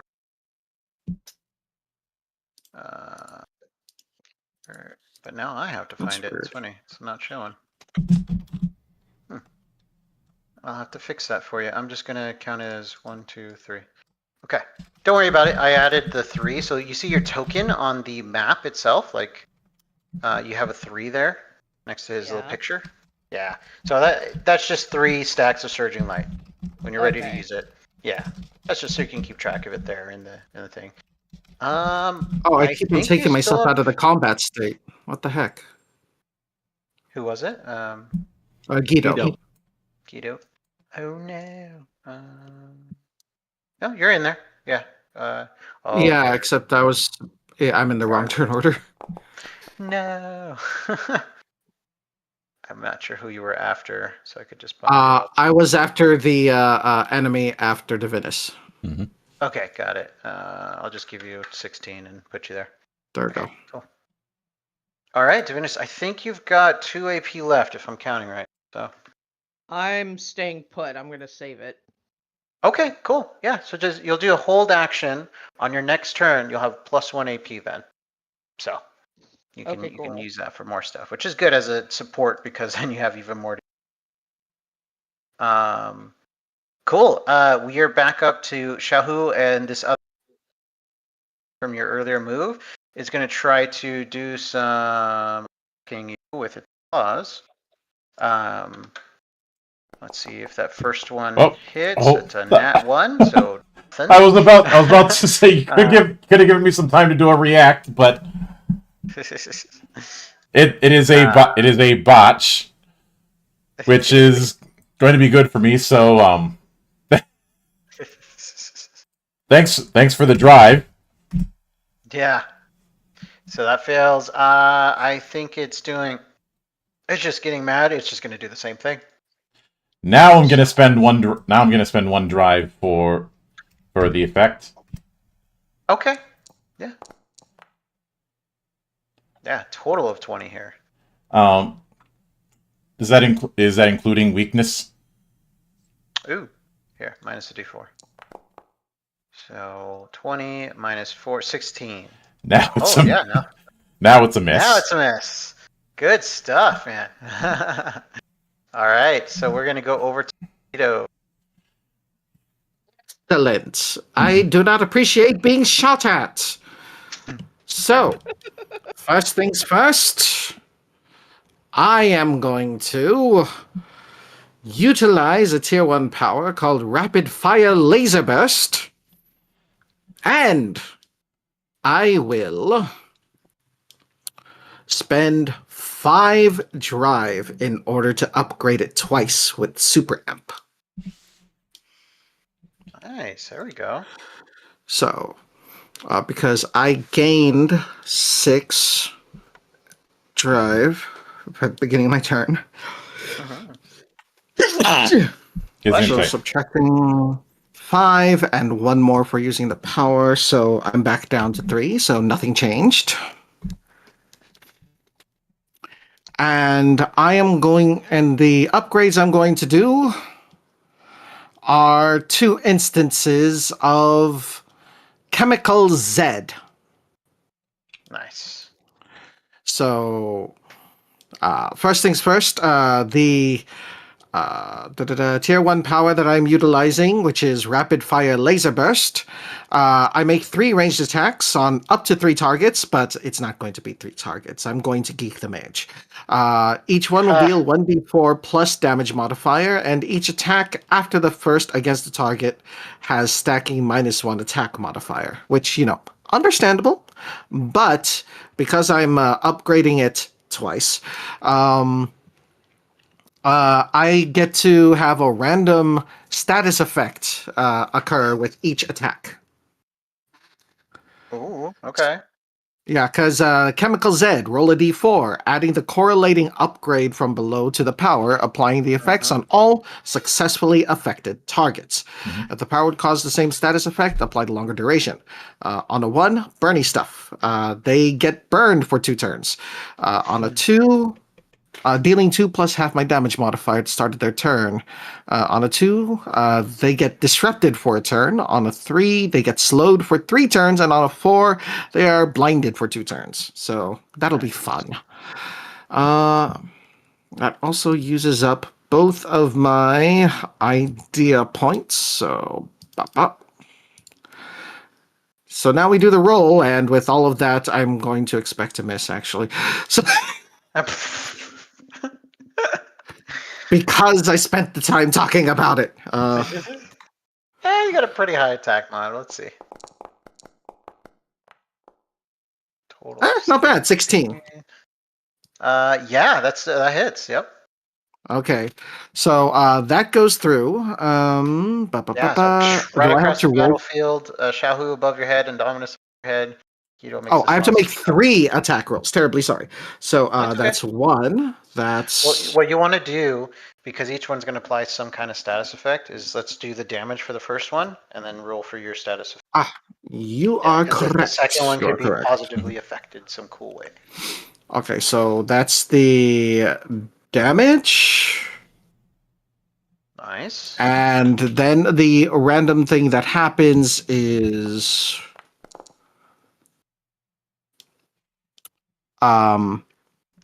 that is the one that does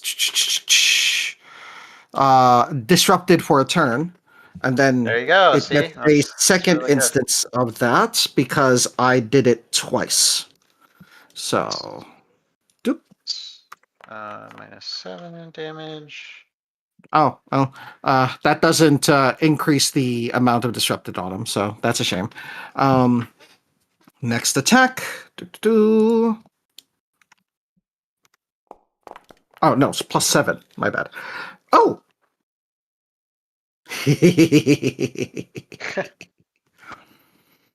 So that's 1d4. So that's a crit, or so that's 1d4 plus 5. Yeah. And then so what happens when I crit again?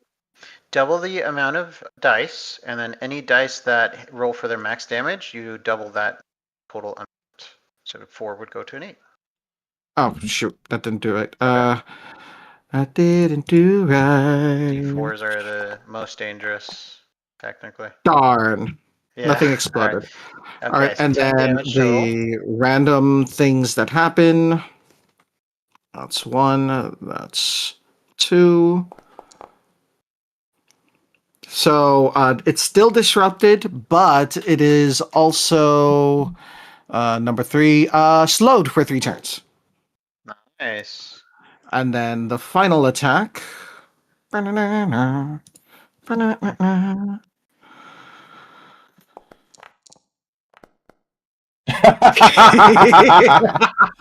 there you go.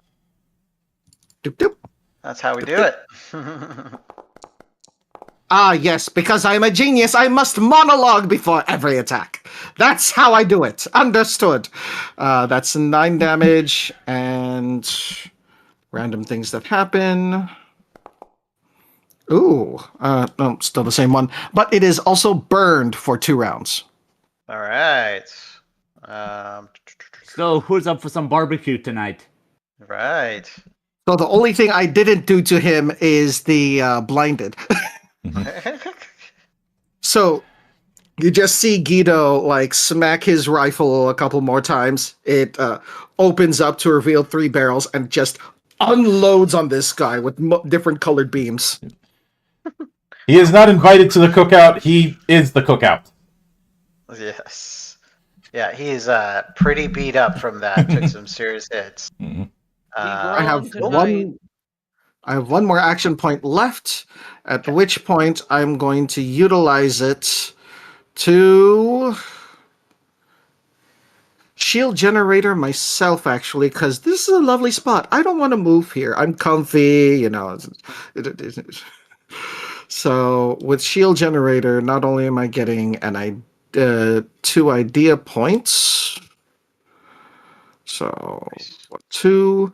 I am also doing 2d for shield. So I have 3 shield. Lovely. Nice. There you go. Mhm. Lovely. Nice. Okay, cool. That's everything on your turn. So right at the end of your turn, in response, as they may say, the shaman-looking guy is going to, after taking all these hits, kind of lift up its staff. It's all metal. It's got like a crescent on it and like a plasma energy, the same kind of keeps being shot at you guys. Mhm. And it's going to launch up towards above Guido, and also I think this is a 5x5, so that should cover Nightwave too. Let me do the 1, 2, 3, 4, 5. I'll draw it out real quick, and bam, bam. Yeah, it's gonna like barely. Oh, actually, I could almost hit everybody. No, I can't. Okay, so it's gonna be Nightwave and Guido. You guys are going to go ahead and give me a durability check, please. Yes. Because obviously I am incredibly durable. Nightwave and Guido.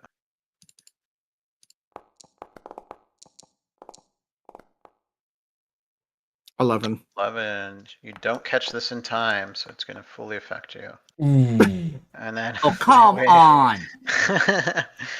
All right, so both of you, this plasma energy is going to disperse into small kind of like little droplets, and it's going to start to eat into your armor and your body.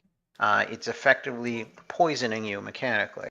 But you are going to start taking poison damage for the next 3 turns equal to 5. So let me mark this on your guys' thingies, tokens. Right. I could have done something to really increase the damage of my attack. Shoot! It's always like that, right? Some reaction 3 though. turns of poison, and then I'm going to use this chill to say how much damage it is. Okay, so Mhm. it's 5. It's 5 damage for 3 turns at the start of each of your turns. Did it take its fire damage? It's poison damage. It's not No, poison damage. no, You are no. taking. You are. It is on fire from what I did. Mhm. So it takes Oh, 2 yeah. plus Yeah, half let my me- damage. So that is. Do you round up for halves or round down? Yes, round up. Okay, so it's taking 5 fire damage at the beginning of its turn. Mm-hmm. Okay, great. Right. Hey, I do have a reaction. Can I use it? Unless it affects stat checks. Does it affect stat checks? Well, the reaction to that when an enemy in range attempts an attack, I don't think it it's will work. not an attack. Yeah. Yeah, it's Also, what is a- disrupted? Disrupted is going to suck for him. Effective. You're shutting them down to only use base powers. The power I just used is not a base power. It is a epic action that only bosses and elite folks can use. Elite threats. So he didn't use that ability then, because he's disrupted. So he can use epic action. Mm-hmm. Yeah. So Okay. yeah. Okay, so from there, yeah. So with disrupted, then he's only got 1 base power that he can use. So he's just going to shoot back at you 1 time, Guido, and he's going to see if that goes through. Oh, and then I'm sorry. How much was your fire damage? How much is it? It's 5 total.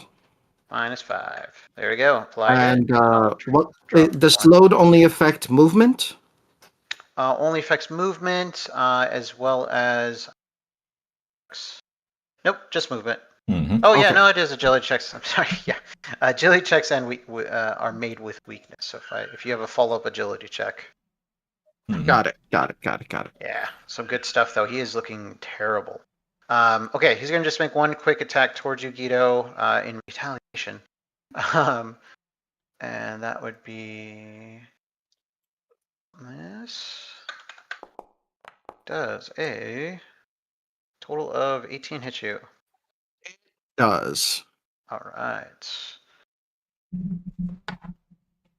2, 4. Oh, 1 too many. Mm-hmm. Okay, and that would be a total of that. Okay, I did it. Cool. Okay, total of 8 damage. This is penetrating damage, so we'll skip any shields.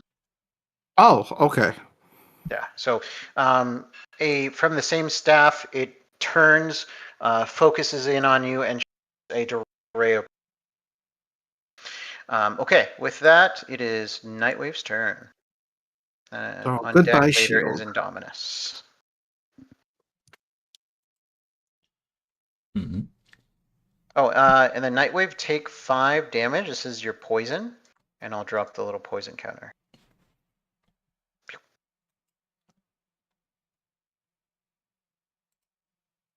I think that's the first time I'm hitting you this turn, actually. So I'm definitely going to move over here. Then go ahead and give Guido a little company. Yeah, for sure.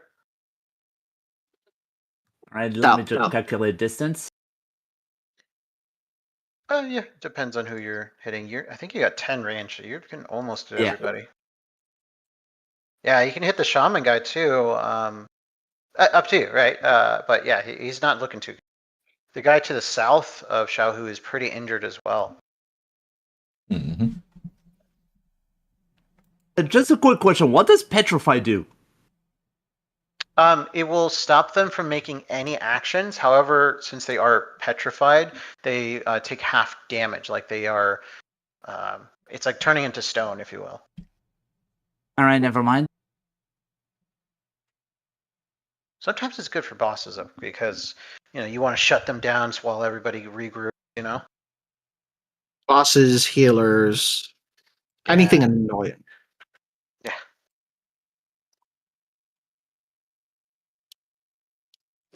All right, I think I know one. I'm actually going to go ahead and use one of my tier 1 powers, the Psy Beam. Basically, I get to fire one giant ass beam into that in a straight line, and everyone has to make a save. Okay, everybody in a line. Is that what you said? Sorry. Yeah, that's right. Nice. Yeah, so I think that's the top, this guy, and then the shaman, and then you're.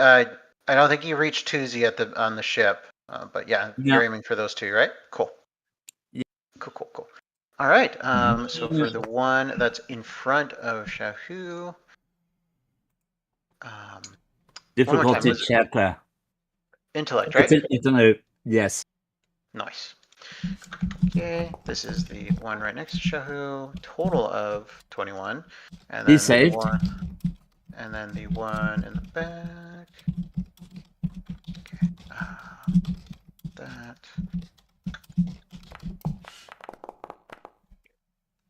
Oh my gosh, my dice is on these checks. Like you're the one who's supposed to be rocking it with these checks. Anyways, 18. Ah, you gotta be kidding me!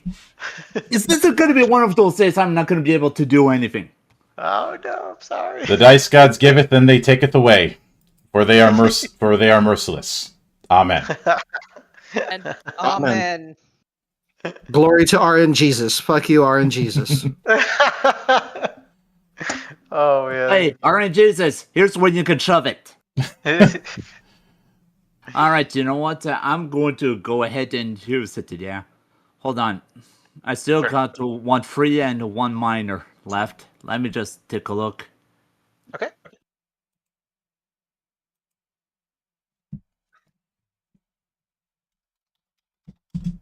Alright, here's what I'm going to do. For my minor, I'm actually...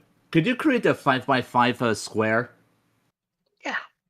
Let's see here. 5. Boop. One too much. Nope. I think. Yeah. Alright, yeah. Now, not centered around me. This is a ranged ability, Brain Fog. So, see if I Okay. could go ahead and have those free cut. Nice. So you're trying to put it, like, well, I think let's center that. Let's see. It's always wherever you drop AOE's, it's wherever the center lies. Where are you thinking? Like, right here, maybe, or trying to affect these 3? Is that what you're thinking? And then if I move it over, it'd be like that. That's it, just like that. Yeah. Okay. So, make this basically, now everyone has to make an intellect check. All right. Okay, and we'll do that. Okay, the most injured one at the bottom. That's the second one. That's a fail. All right. That one is a tie. Yep, so it fails. I didn't beat it. Mhm. And then the boss shaman guy. Oh, it's definitely a fail. Nice. Yeah, okay, so for one turn, they get their weakness on all attacks and check. Nice, okay. Let's see. I don't have a little thingy for that. I will say, I know it's not a stat check thing, but it's weakness on attacks, right? Attacks and checks. And checks. Okay, yeah, actually, so I used that correctly. So that's fine. Cool. Yeah. You eat into the organic part of their brain, and easy enough are able to mess with how they're aiming, and how they're thinking. So cool. I'm pretty Okay, much I find the distracting stats. them with some bad songs. Mm-hmm. It's Friday. No. No, I was probably no. thinking somewhere among the lines of, say, Whitney Pierce and LaDonna. Hey, That's awesome. All right. not the first one, the second one. Anything else on your turn?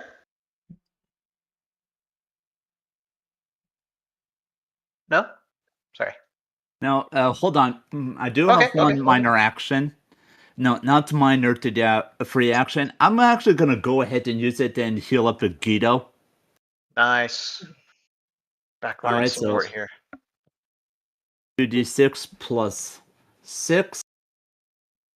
Fantastic. Okay. Yeah, you heal 13, Guido. Nice. All right. So, with that, in response at the end of your turn, essentially, Tuzi is going to jump over and behind Xiaohu and in front of it. There's going to be a kind of a shock wave as it lands. Xiaohu and Indominus, I'm going to need you guys to make.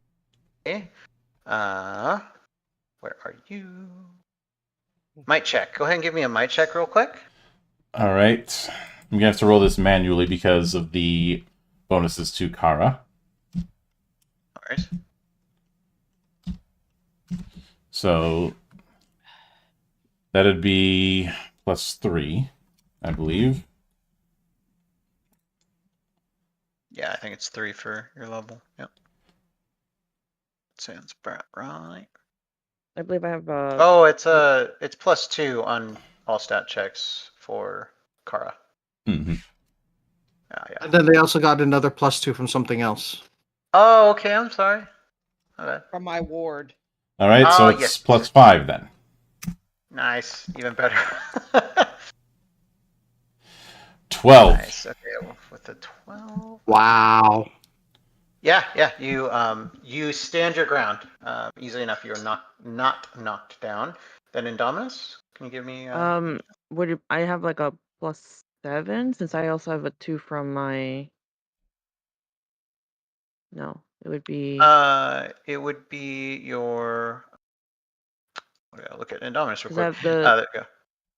So Sorry. your stat check of 4. So your stat is 4. So D20 plus 4. And then that would be it on there. Yeah, because Supreme Might is different. That's when you're in Mm-hmm. buddy. Oh, okay, got it. Yeah.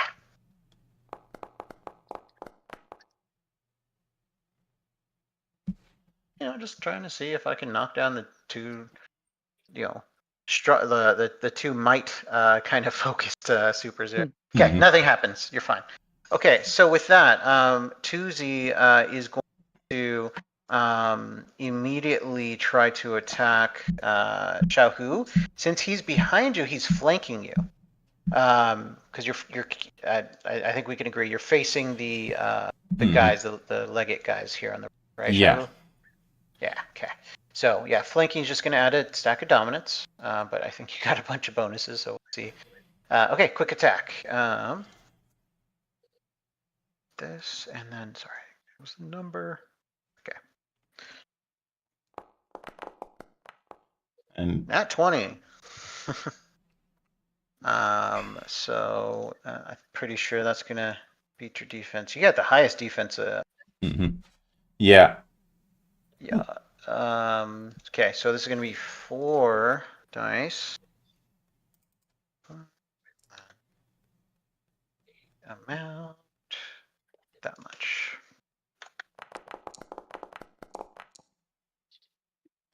Okay. So that's a 21 total of- minus damage reduction. Yeah, and then real quick, since it was the dice is explosive, so it's actually going to be that 8. One of them is going to double, so that'll be 29 total damage. And then this. This is penetrating. Sorry, my bad. Should have said that. So that will rip through your damage reduction. I thought you said penetrating goes straight through shield, not damage reduction. It goes through both of them. Okay. Yeah. Darn. Who do we lose? Looks like we lost Hydra. They'll be back. All right. Just cut off one of the heads. Then from there, Indominus, it's going to look at you. Tuzi's going to look at you, and it's going to look like your worst fear. If you can think of anything, right? It's like trying to impose that kind of vision on But you're going to see this kind of like circular field, and you're going to see something that's absolutely terrifying for you, or right? Regardless, give me a intellect check, please. The Stay Puffed Marshmallow Man. Okay. Marshmallow Man. Okay, I just I'm not got funny. that. Sorry, It's like, what? Wait, sorry, I which get dice it. am I rolling? You're gonna add a d20 plus your intellect stat. So whatever. I don't think he has any. I believe I'm just intellect. average. Yeah. Yeah. So just your d20 then. And you've got to beat an 11. So let's see. Okay, so you get a total of 9. Okay, so you are terrified. At the beginning of your turn, you've got to use your full movement to run away from me. And then. But I just got here. I know, right? And then you're going to take some extra damage from the next successful attack I do, which because that was successful, he's going to try to attack you. So let's see if that goes through, and this will be his last move. A total of 19, or 22 coming at you. I think that beats your defense, but you have a high damage reduction. Yeah. He's doing his penetrating move, so it's going to skip through that. Real quick, just the damage itself of pretty low there. Okay, total of 10 damage to you. This is penetrating, so it will skip your damage reduction right to your health. All right. Okay, he is done. Dominus, you are gonna, first thing you do is move 6 units away. So can't be like down or right. Just got to be like in the opposite direction. But you can choose it. Okay. Quick Well, no. question. Is the blue bar health or the green bar? The blue bar is your drive. So when you use powers, that will bring down your drive. Each power, like tier 1 power, costs 1 drive. Okay, 2. cool. Okay, so now that you did that, it forced you to move and use 1 AP. So now you have 3 action points. You can use like a minor action and a main action, or 3 minor actions. Up to you.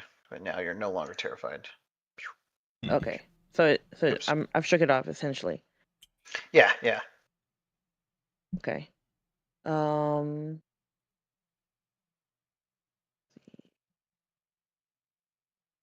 Oh, I didn't add the. Oh my gosh, I'm sorry.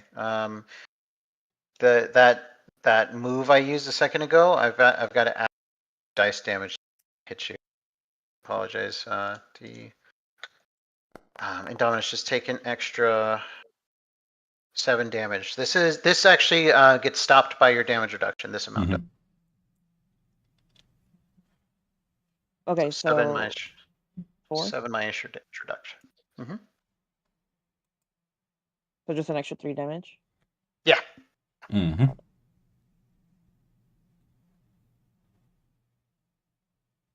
Okay. Nice. Let's see what I'm planning on doing here.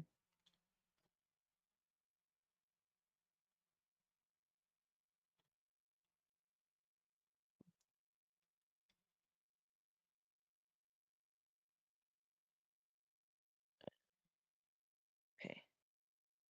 You said I had 3 action points left? Points. I don't suppose I can, because if I move back, let's see, 1.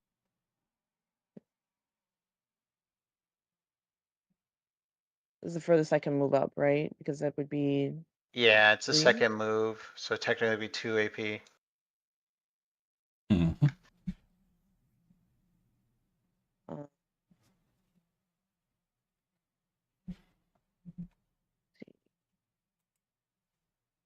And then will I be able to get my guard up here?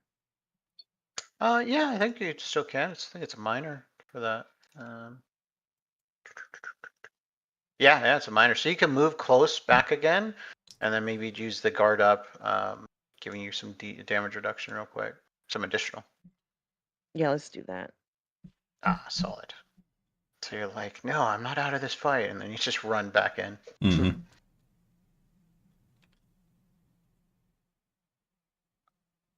Cool. You want to be in like the same position, you think? Wait, can I get closer? Yeah, you can. Yeah, you can move 6 units back. Yeah. Oh, were you over? No, Were you over here? Yeah, there you go. You start over here, and then you can move 6 units back. really? Yes. Oh. All right. Yeah. Nice. If you, let's do this real quick. Tuesday's facing you. If you flanking position would be right here or right here. So that way, next time you hit him, if he's not looking at you, you can get dominance on it. Do you want to do that? Yeah, let's do that then. What do you think, top or bottom? Mm.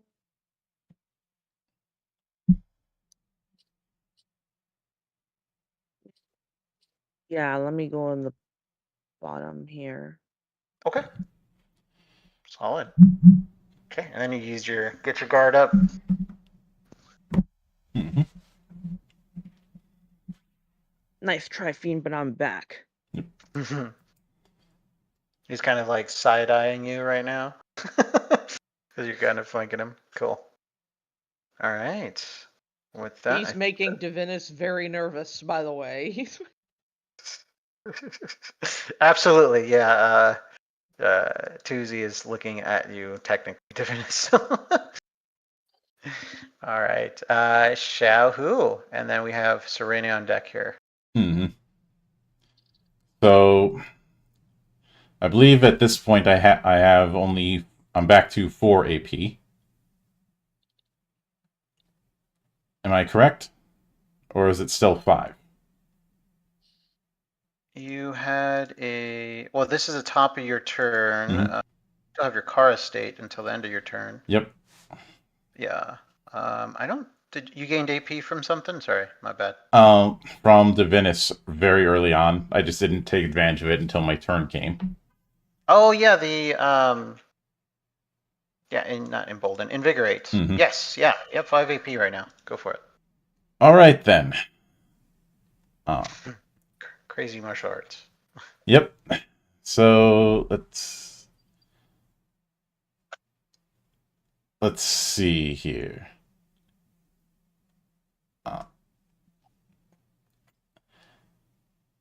I think one thing I'm going to be doing is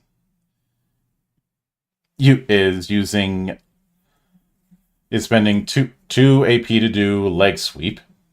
Sweep the leg of him. Remember, no mercy. And because Kara's still active, I think that automatically hits. You actually can leg sweep everybody in your melee range. Go ahead. Yep. Then we're going with all 3 of them. Nice. Guys, real quick, my mom needs me for something. I need to go help her because she's older folk, and No worries. I don't know how long this is gonna take. So, do you want me to dip, or can we pause it, or what? We'll play by ear. Yeah. Okay, I should be gone about like 30, 45 minutes. Okay. No worries. I'm really sorry about this. No, don't worry about it. Family first, right? It's so important. All right. Enjoy thank him you. while you still can. Yeah. Yeah, I Yeah. know my father's deceased. I get it. But so normally they would have to make a check. Yes. But because Kara is still active, it's an auto succeed. So all 3 of them are knocked down. Okay. Okay, I'm going AFK now. Bye. Right. Alrighty. Bam. And bam. And then got him. All 3 of them. Yep. and I will spend 2 more AP to do a key burst. So I spend 4 drive in the process. Nice. So every one of these is taking 2d6 plus my damage modifier, which right now is 4. Nice. So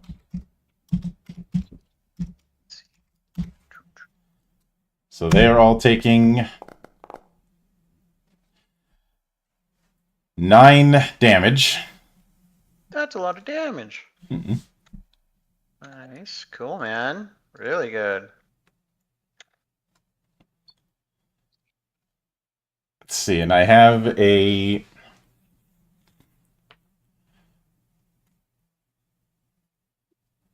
I still... Applied. Yep, and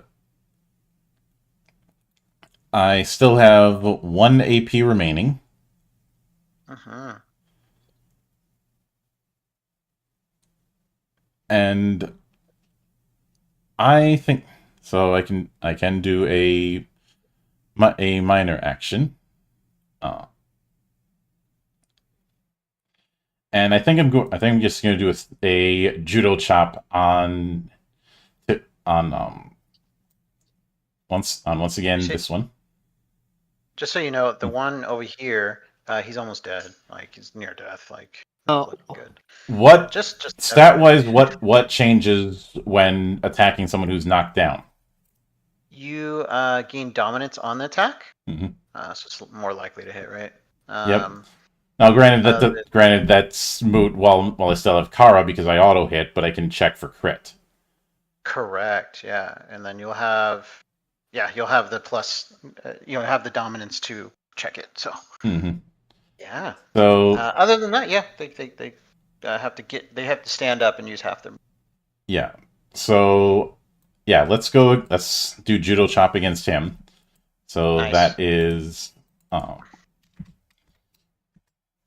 minus 1 drive, and that is 1d6 plus 4.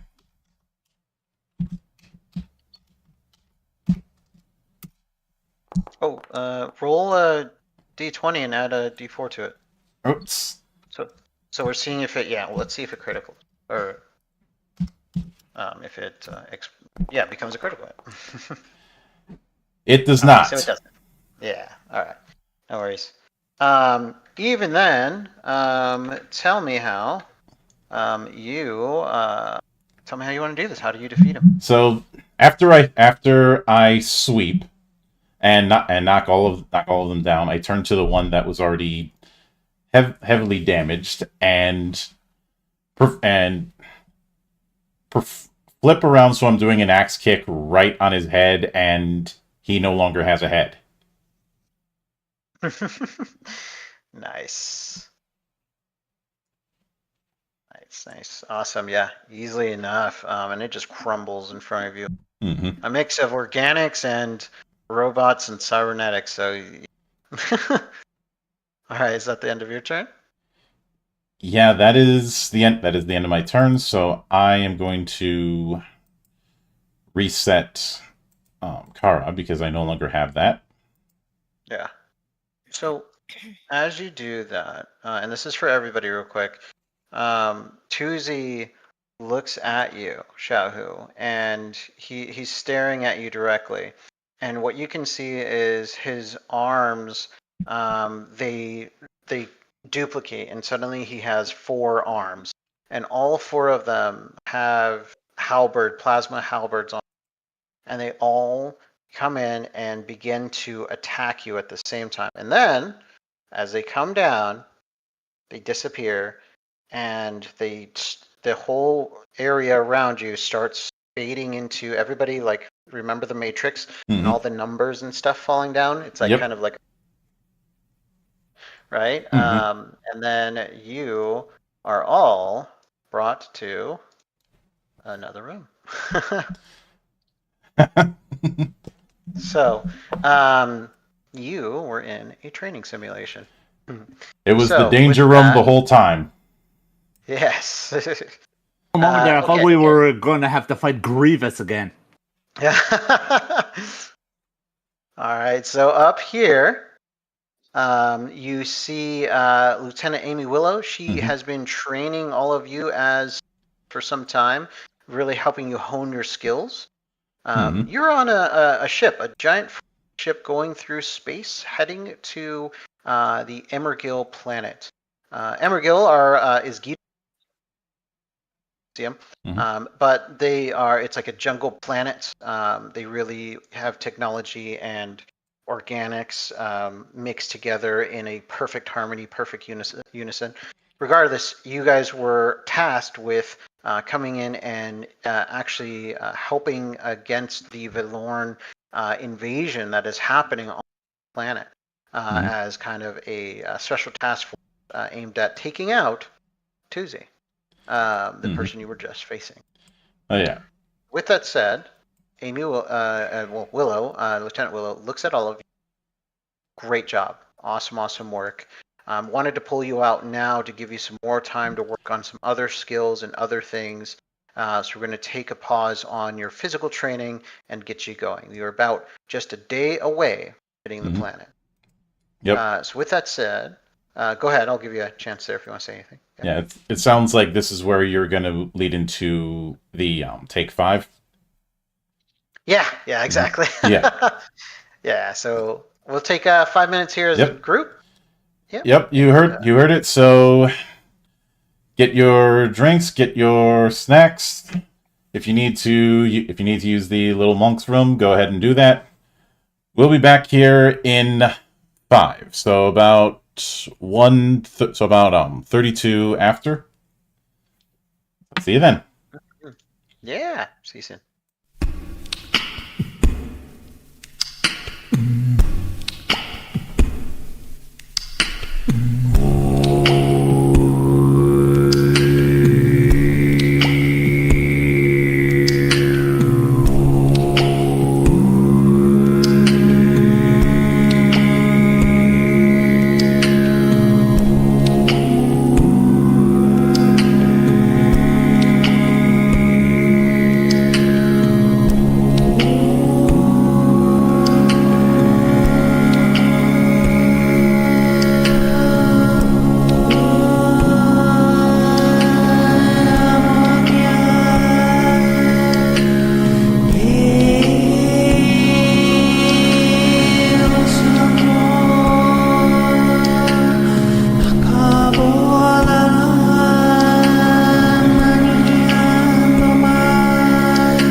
we are back, ladies and gentlemen. Oh, also it looks like K is just character. Oh. Again? It's an old token. I've got to update. There you go. Awesome. Cool. Well, we'll jump right back into it. Mhm. So what you are looking at now, you could zoom out. It's just a photo, but I want you to imagine a massive frigate ship. It's got about 1,000 people in it. Most of them are soldiers or military. They're from the Galactic Legion United, Mhm. our intergalactic kind of hero force, if you will. But they are again trying to go to the Emergil planet and them out against the attack of Valoran that have been trying to take over their planet. So with that said, you're given a chance to go wander around the ship for another day as you are travel between one planet to another. And so with that said, in Indominant, you can actually do some downtime activity to increase your skills. If you take a look at your character sheet on the right, some of you I've asked you to make some checks, but on the right you have all these skills. Mhm. And so the more you use it, the better you get at it. You gain experience every time you succeed a skill check. And just for the sake of this time together and just getting a quick skill check in, everybody's going to go around and we are going to see what do you do inside a giant ship with like a mess hall for food, an actual training simulation room, and so on, like other areas to try and train one of your. Mhm. Okay. Ah, So I will go ahead, Mildred. You have a question? yeah. Yeah. So what I would like to do is go in. I'd imagine a ship of this size has um some sort of scanning module. Yeah. And Probably inventory management, parts, weapons. Yeah, just yeah, scan. scanning more for like scanning what's in the area, what's in this particular part of space, that sort of thing. Oh, sure. Yes. I'm going to be in there as well as helping out with some of the people who are helping managing the engine room and the like. You know, the place that nobody wants to go in any ship because it's like looking at hell. Mhm. Anyone who's worked in a ship knows the nightmare that is the engine room. Nice. Uh, Yeah, there's multiple. For sake of science fiction, there's a huge multiple fusion reactors that Mhm. drive the actual whole entire ships. Yeah, and it looks like a complete. It makes perfect sense to the engineers, but there's always the meme of engineers having a very different thought process than normal people, and because of the fact that I'm trying to lend an extra pair of hands and extra pair of eyes with that. Yeah. Would that be an engineering check? Yeah, absolutely. All right, so I don't have any bonus in engineering, but I do roll engineering with dominance due to Nice. my second trait. Nice. So is that a straight D20 roll, or what? How's that going to Yeah, go? so you'll roll a d20 and then plus your dominant. So D20 plus D4. And then for the sake of skill checks, if the 20 plus the d4 is greater than 20 or above, then it becomes a critical success here. Mm-hmm. That is really good. Nice. Okay, so with a 13, you understand ships. Shahu's been all around them, and has helped to actually build things up, and with his strength, he's been able to move parts around and Mhm. that. So easily enough, you're able to understand it and lend a hand. You'll for that particular skill with a 13, you'll gain 5 experience points. Not enough to level it up, but you definitely gain some experience on. So on your character sheet, you would just add. Yeah, just add Right. 5. Mm-hmm. Yeah. And then on in Foundry, it's fun. It basically counts the total amount of experience. So like if you get to 50, that's technically 5 levels. That makes sense. Every 10 experience, you gain a +1 bonus to that skill check permanently. So cool. I'm just gonna go maybe left to right, back around. Maybe Guido. What do you think Guido would be doing to improve any one of his? And you could just look at one and then kind of, what do you think you want to do?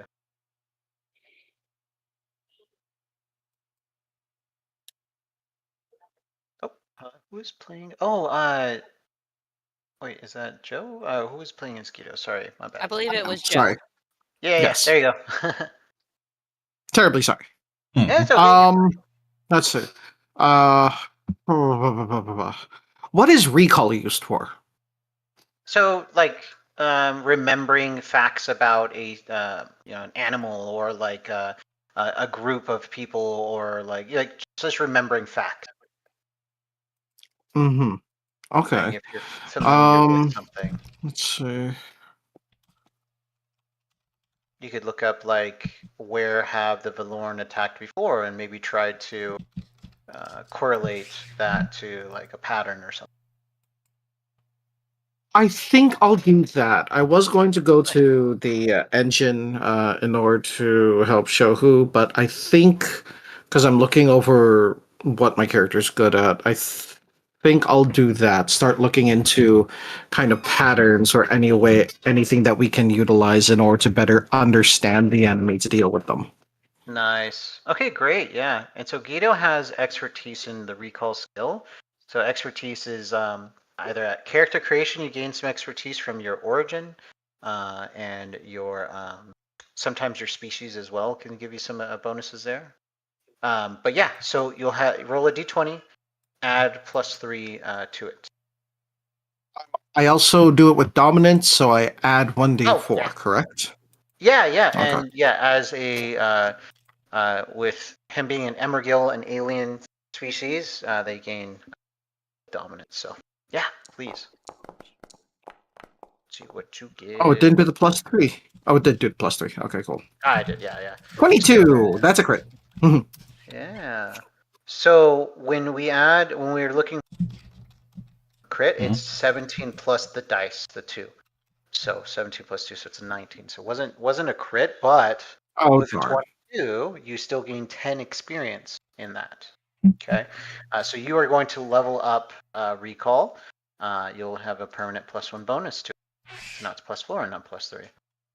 With that said, you find that the Valorn have been attacking multiple planets in connected galaxies nearby to the Emergil's galaxy.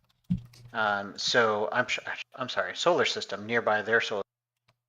So you are stringing together that they have been basically taking the resources, literally the raw material from one planet to another, and it looks like they're building up something, like building up an army of sorts. So yeah, that's where you guys are coming in to help out the Emergil to prevent that. Okay. Cool. Oh joy, I'm going home. Understood. Yeah. Oh, and in this, we're so far in the future. 2,185. But Emergil are kind of spread everywhere. Everybody's kind of spread everywhere at this point. So, yeah. Question then: if everybody's spread everywhere, is it a case where travel between planets is fairly common? And Very if so, common. what sort of FTL are we dealing with? Are we dealing with going into some sort of warp? Are we dealing with going into jump gates? How is that working? It's jump gates. Essentially, the Emergil Cenarians. Cenarian is Serena's character. If you want to zoom in on her, and then the Chromids. So zoom in on Shadow. So those 3 species got together. They met Earthlings in their travels, and then they built a gate for the Earthlings.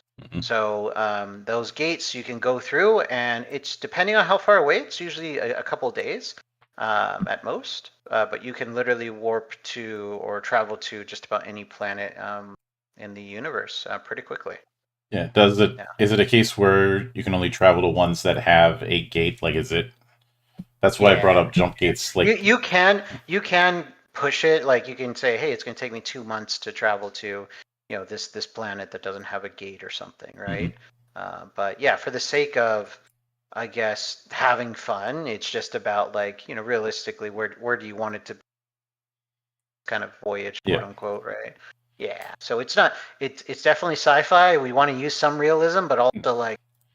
Yeah, I was more think when you said jump gates, I'm thinking of things like, say, the hyperspace gates in Cowboy Bebop, or jump points in Wing Commander, or even jump points in, say, BattleTech, where there's an input there is a jump point has a route and a point A and a point B, and those are the only places it can go between. Yeah. Yeah. They're kind of like you go into this, you go through the, and then you can steer very carefully and go make it to another gate. I guess a fun analogy that I've never made is strainer for pasta. You know how like there's holes everywhere. Yep. Well, you are the pasta, and you can choose which hole you come out of. So, yeah. And I can get that. There we go. All right, so just going left to right, I'll go Indominus. What do you think? What skill would Indominus be working on in the ship? There's training facilities. There's again food courts, things like that too.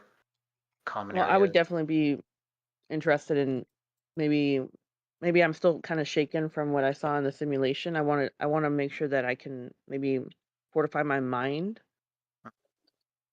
He's a bit of a jack of all trades, so I think he would be very interested in trying to cover his weaknesses. Yeah, fair enough. Yeah, I guess with another fun thing is when you level up, like you go from level 6 to 7 and whatnot. Every even level, you gain a stat, a main stat. You can see that you'll add 1 to whichever. You could always roleplay how you do. In this case, we're just training. So I would say perhaps it's like your I would say maybe either insight or intimidation. Maybe it's insight to know better, right? To see like I can understand this, that this is not scary or whatnot, right? Like, but yeah, up to you. What do you think? What skill you think you would use for that? Yeah, let's practice our insight here. Nice. Yeah. And then for that, just a D20. I don't think he has any bonuses. Yeah, he does. So just a D20. You're a humanoid Earthling. So humanoids, you can actually move once per day, and this is a day. Your expertise to another skill. It's the adaptive intuition. Once per rest, I should say. So you can say, hey, my +3 of intimidation, I want it to be on insight for this one specific role I'm about to do. If you want to do that. Yeah. I see. Yeah, up to you. Yeah. Probably worth I'll roll it. this. Yeah. Yeah, I think I'll pass some of my. Thank you. All of them are like +3 for you right now. So Right. yeah, sometimes you'll have like a +4 or +5, and you're like, I want to move this skill. So And it doesn't have to be all 3. I could just like put like maybe 1 or 2. it's the whole expertise. So yeah, the 3 or whatever. So Got yeah. it. Yeah. So cool. So maybe you want to turn your 6 to a 9, basically.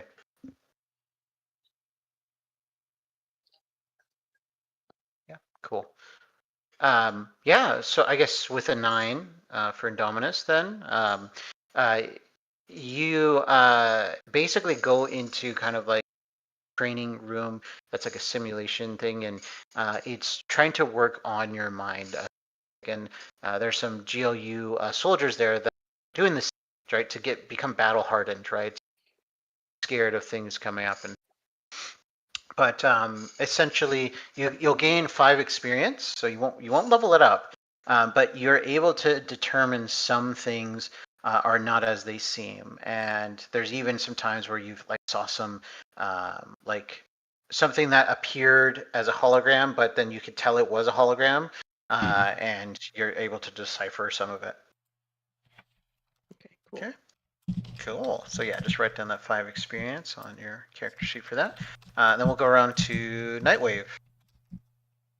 So, I gotta ask, does this ship have something akin to a meditation chamber? You'd probably follow Indominus to what he was doing. Yeah, that's what I'm gonna do.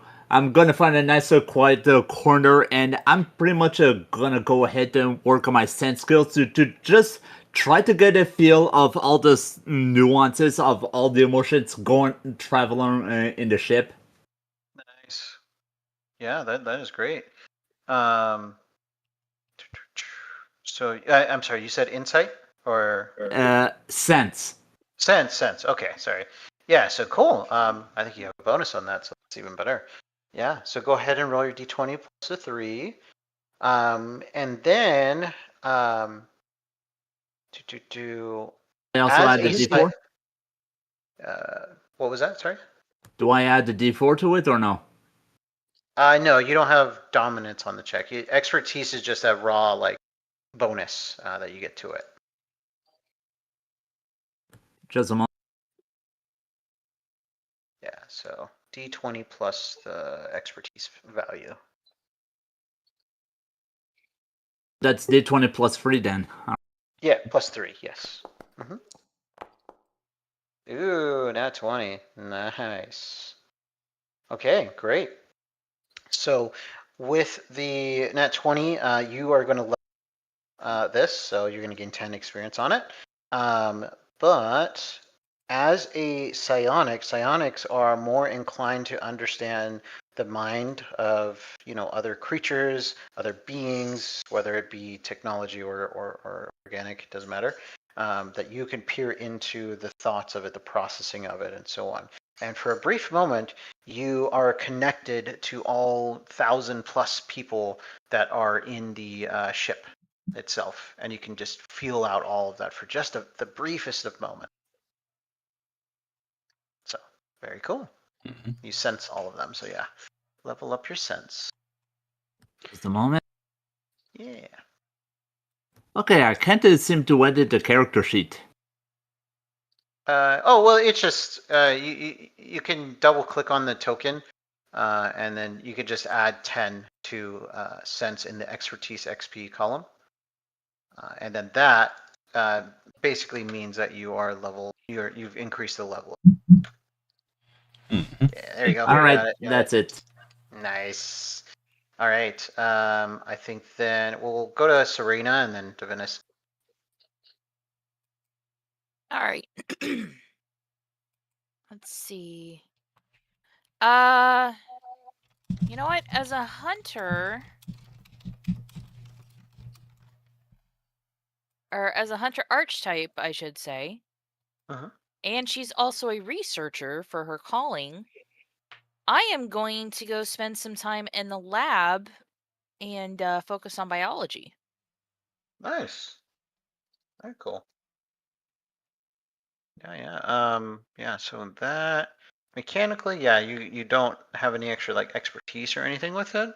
So yeah, you just do your d20 roll and see how we do. What topic are you looking at? Let's see. What race were the bad guys? The Valorn, they are kind of like half organics, but very much cybernetically advanced. I'm going to start studying the Valoran. Yeah. Perfect. Okay. Let's let it roll. 18. Nice. Still getting the high rolls, huh? Don't Cool. jinx me. With the 18, you're still gonna level up, so you're still getting 10 experience.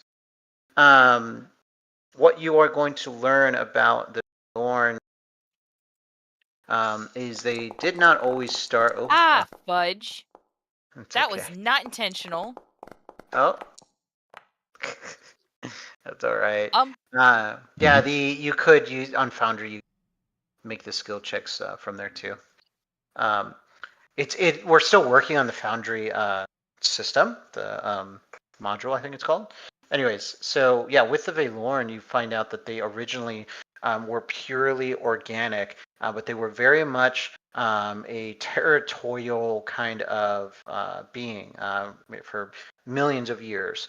And then suddenly they found iron and became immediately like ingrained and it understood all things about it and very quickly created technologies that allowed the planet.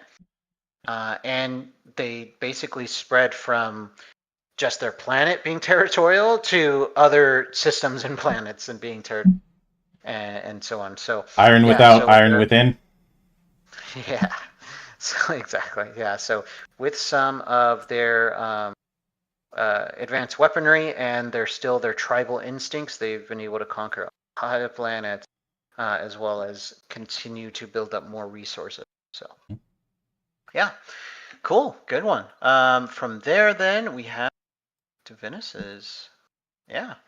And she is still off and away at the moment. Mm-hmm. Oh, okay, no worries. Yeah. So, with that said, then everybody would have made strides to increasing their skills. In downtime activities, this is pretty common, but for the sake of this, it's just kind of like making up that quick skill experience. And then as you level up, every 4 levels, you gain expertise on whatever skill you want. You can pick one. So for role-playing wise, yeah, you can make the choice of what you want. But for now, it is the end of the flight, or nearly approaching the planet.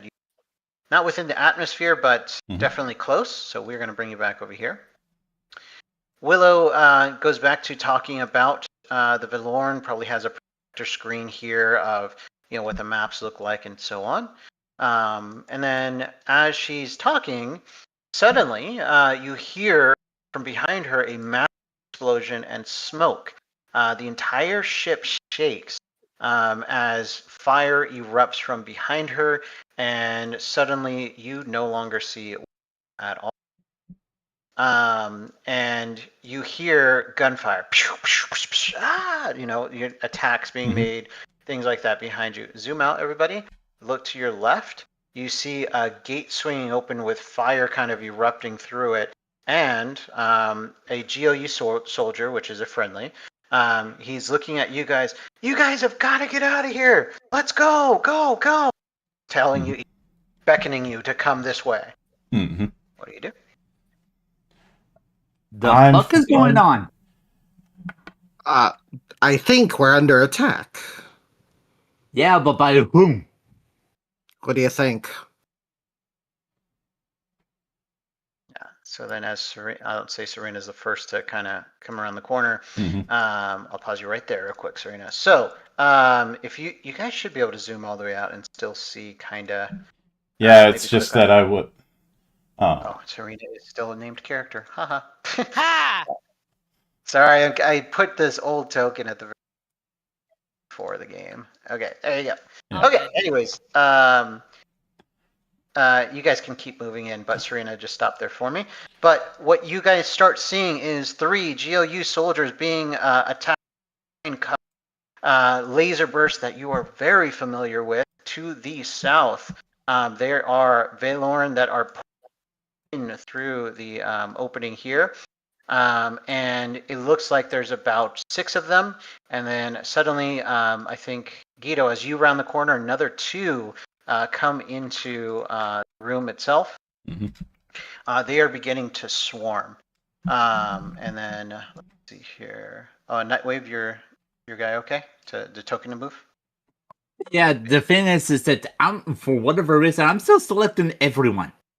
Oh, yeah, I'll delete Nightwave, and I'll just move you over here. So zoom out and zoom back into him. Yeah. There you go. Yeah, it's a weird thing with the token.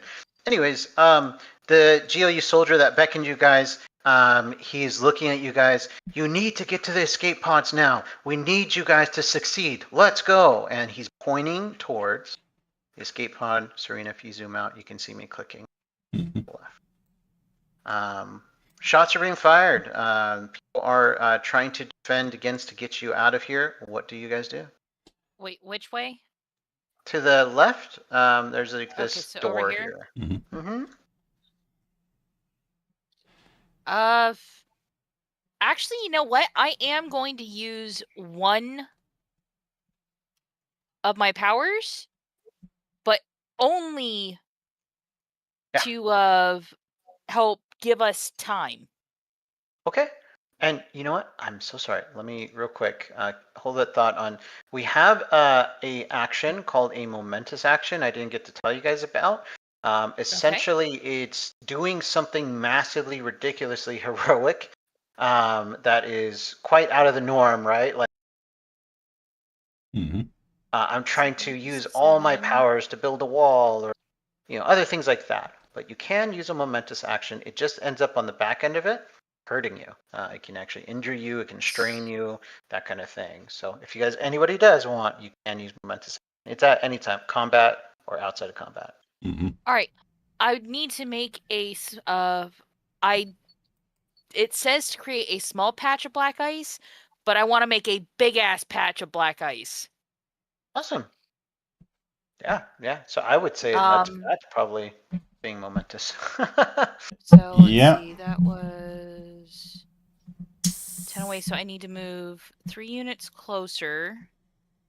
3 to 4 units closer. So I'm gonna go right here, so that way I'm within range. And I want to put this patch of black ice right about where this guy is here. And have it like spread out across that entire area where there's let's see. Can I Yeah. Woo, that is not what I wanted. So what's fun is we have a skill check called Infusion, and it's basically can you get rid of those? Oh, you can't. It's in the top left corner of. First, go to the right angle measure, and then go back to those things, and you look at the left corner of those, and you click it, and you hit delete on your keyboard. You should be able to delete it. But yeah, we can use an infusion skill check to actually do this. So you can say, I'm going to use my powers end goal. And what I want is for it to be about that big. Nice. Yeah, I'll say you can do that. Yeah, with the so we'll do a momentous where you'll add +5 to an infusion skill check. Go ahead and roll that for me, and let's see how successful. All right, let's see the infusion. So okay, so that's +3. So D20 +3 plus 5. So +8 altogether. Yeah. All right, rolling. Rolling. Oh, there we go. That is awesome. 24. So with the 24, it absolutely happens.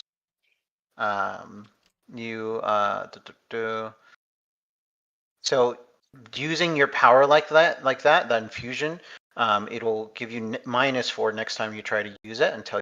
Okay. However, you are able to build that, and they are mass slowed down, tripping like a dog with little shoes on, kind of thing. You know what I mean?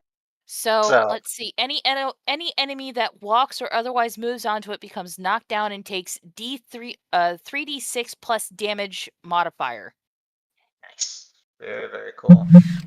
So they're all knocked the hell down because they're already on it. Yeah. So as that happens, I think I can bulk do a knockdown, which is pretty tight. Yeah, I can. As that happens, just so you know, another 2 kind of enter in as well. So it's just funny. But I will let you know there's 1, 4, 5, 6, 7, 8, 9, 10, 11. Ooh. Yeah. Okay. So 33d6. Yeah. So real quick for Serena, what is everybody else doing? Can I go ahead and while she's doing her little black ice, can I go ahead and double up and see when trigger? It also triggers brain fog. If you you want to do something that triggers brain fog. That's right. So basically, if they try to come over here, not only they're gonna fall on their ass, they're also gonna have to suffer some mental nightmares. Nice. Yeah, yeah, you can try to do that. Yeah. You'd have to get in range though.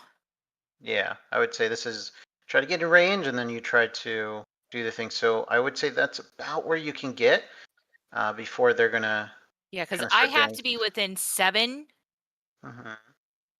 for my range. That is not the what I needed. Well, I got a range of 10 anyway, so I could know. keep it. Yamete-kare.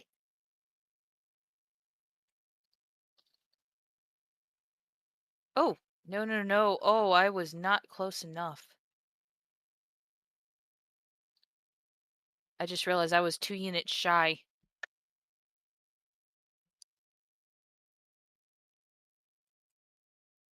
That's okay. I'm still letting. I mean, that was a really good roll. I appreciate it. Yeah, it's okay. Half of these guys are burning now, and they should not be. I mean, well, you kind of got fire right there at the port. They're just walking through it. They're like, what? Hmm. That's like that's thematic fire. Okay, Serena, go ahead and roll the damage die for me. While That's for going to now. be 33d6 So for 11 of them, right? no, it should be per one. Each one takes that one. Well, no. It's 3d6 and there's how many? 11? Uh-huh. Yeah, but you would just roll the 3d6 and then I'll add that damage to all of them. Yeah, it's not like the black ice gets stronger because of how many are in there. It's just you're doing the group All right, A. so that was damage modifier. Let me double check something really quick.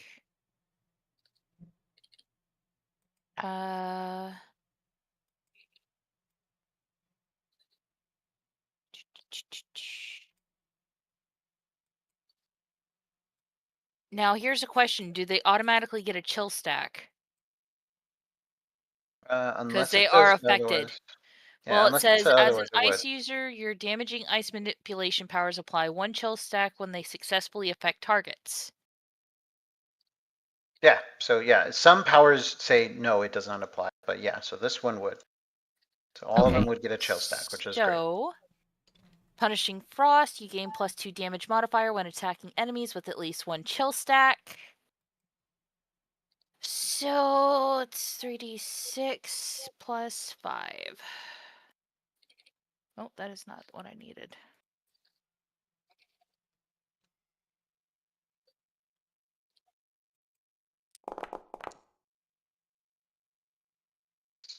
Select 16. them all. Should be able to do in bulk. Nope. Darn. Well, that's okay. Hmm. Nice. Okay, so I'm gonna apply the damage to all of them. Brain fog. How are we applying them?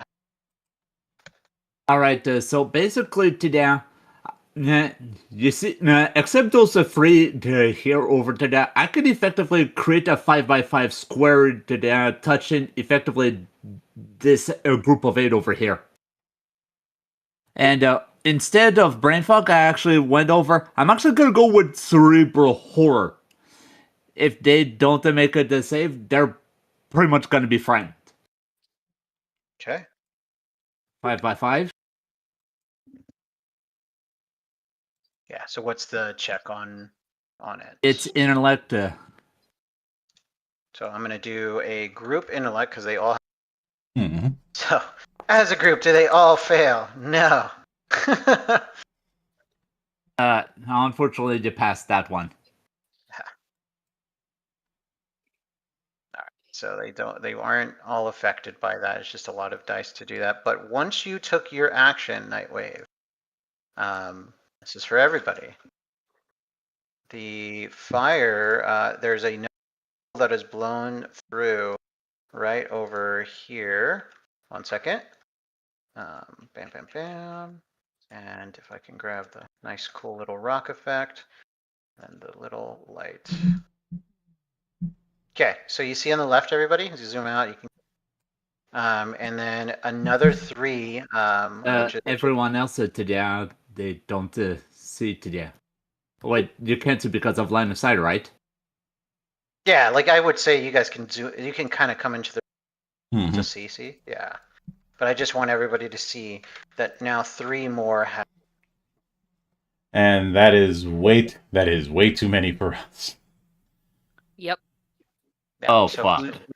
who's But these guys doing got to anything? go through the black ice too, so. With how I got it set up. Yeah, maybe. I mean, because if I'm not mistaken, that is a wall. It is a wall, yeah. Yeah, it just they're pouring through that door. The GLU soldiers behind you are waving you down and saying, "We've got this. You gotta go now." It's up to you. What do you do? I say we start moving for the escape pods. Yep. Just in case, am I able to summon my companion? It only lasts 2 turns, so would it just vanish, or? Yeah, it would kind of just vanish. Mhm. Oh, never mind. For Guido, you can kind of imagine it as a ball kind of thing, and like you do. All right. So it comes out. It's pretty cool. I need to actually get the artwork and put him as a token in here. Okay, so maybe Guido, do you want to bring out? Since we're simply just running away, I'm gonna summon my power armor instead as a tier 4 power. Nice, very cool. Okay, you're Increases my movement as well, I think. Mhm. Jump distance, sorry. That is one more person making a, and so, hold on 1 second for me. Take away some of these chills from copy tokens. Everybody here is going to start trying to stand up. First thing that they're going to do. And then everybody's going to try to move forward. And then with black ice, I think it's, what is it? The 1 time it goes off for them? Let me just Hold on double 1 check second. for you. Yeah. Let's see. The black ice is completely invisible if it was placed while you were hidden, invisible or out of combat. Any enemy that walks or otherwise moves onto it Yeah. becomes knocked down and takes 3d, and it lasts up to 3 turns. Nice. So they're all going to move. They're all going to get knocked down again, which is kind of funny. I think a couple of these, a couple of them are going to get the drift and they're going to go off to the side here. If I can get away from this invisible wall. We're not in combat, guys. I'm just kind of like every time you do something, they're doing something. Giant block enemies, and that's how we kind of handle like mass block. Regardless, these guys will get knocked down again. For the sake of funniness, please go ahead and roll another 3d6. So, boop. There you go. And then these guys over here to the left, they're going to move up a little bit. Okay, who else is doing something? Maybe. I know Ouch. Dennis is back here, but Ouch. 10. yeah. Well, if I could, can I go ahead and effectively use my recently leveled Santa there to see if anyone else is trying to flank us? Trying to flank you? Yeah, you can do that. Yeah, just do a sense check and go for it. So, So this is the escape pod, or this? It's the first door on your left. Sorry, I was just trying to apply it. Yep, you're right in front of it. Yep. Okay. So Serena is gonna get in there. Okay. I am following. Nice. Okay. Indominus, what are you up to? Same? Okay.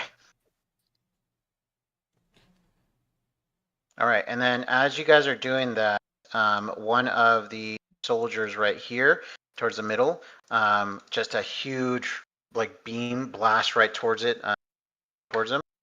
He's goner. Bam. He's dead, Jim. Yep. I'm gonna assume Divinus would probably. Oh, you right. Oh, yeah. You're kind of last in the room. Anything else you're gonna do?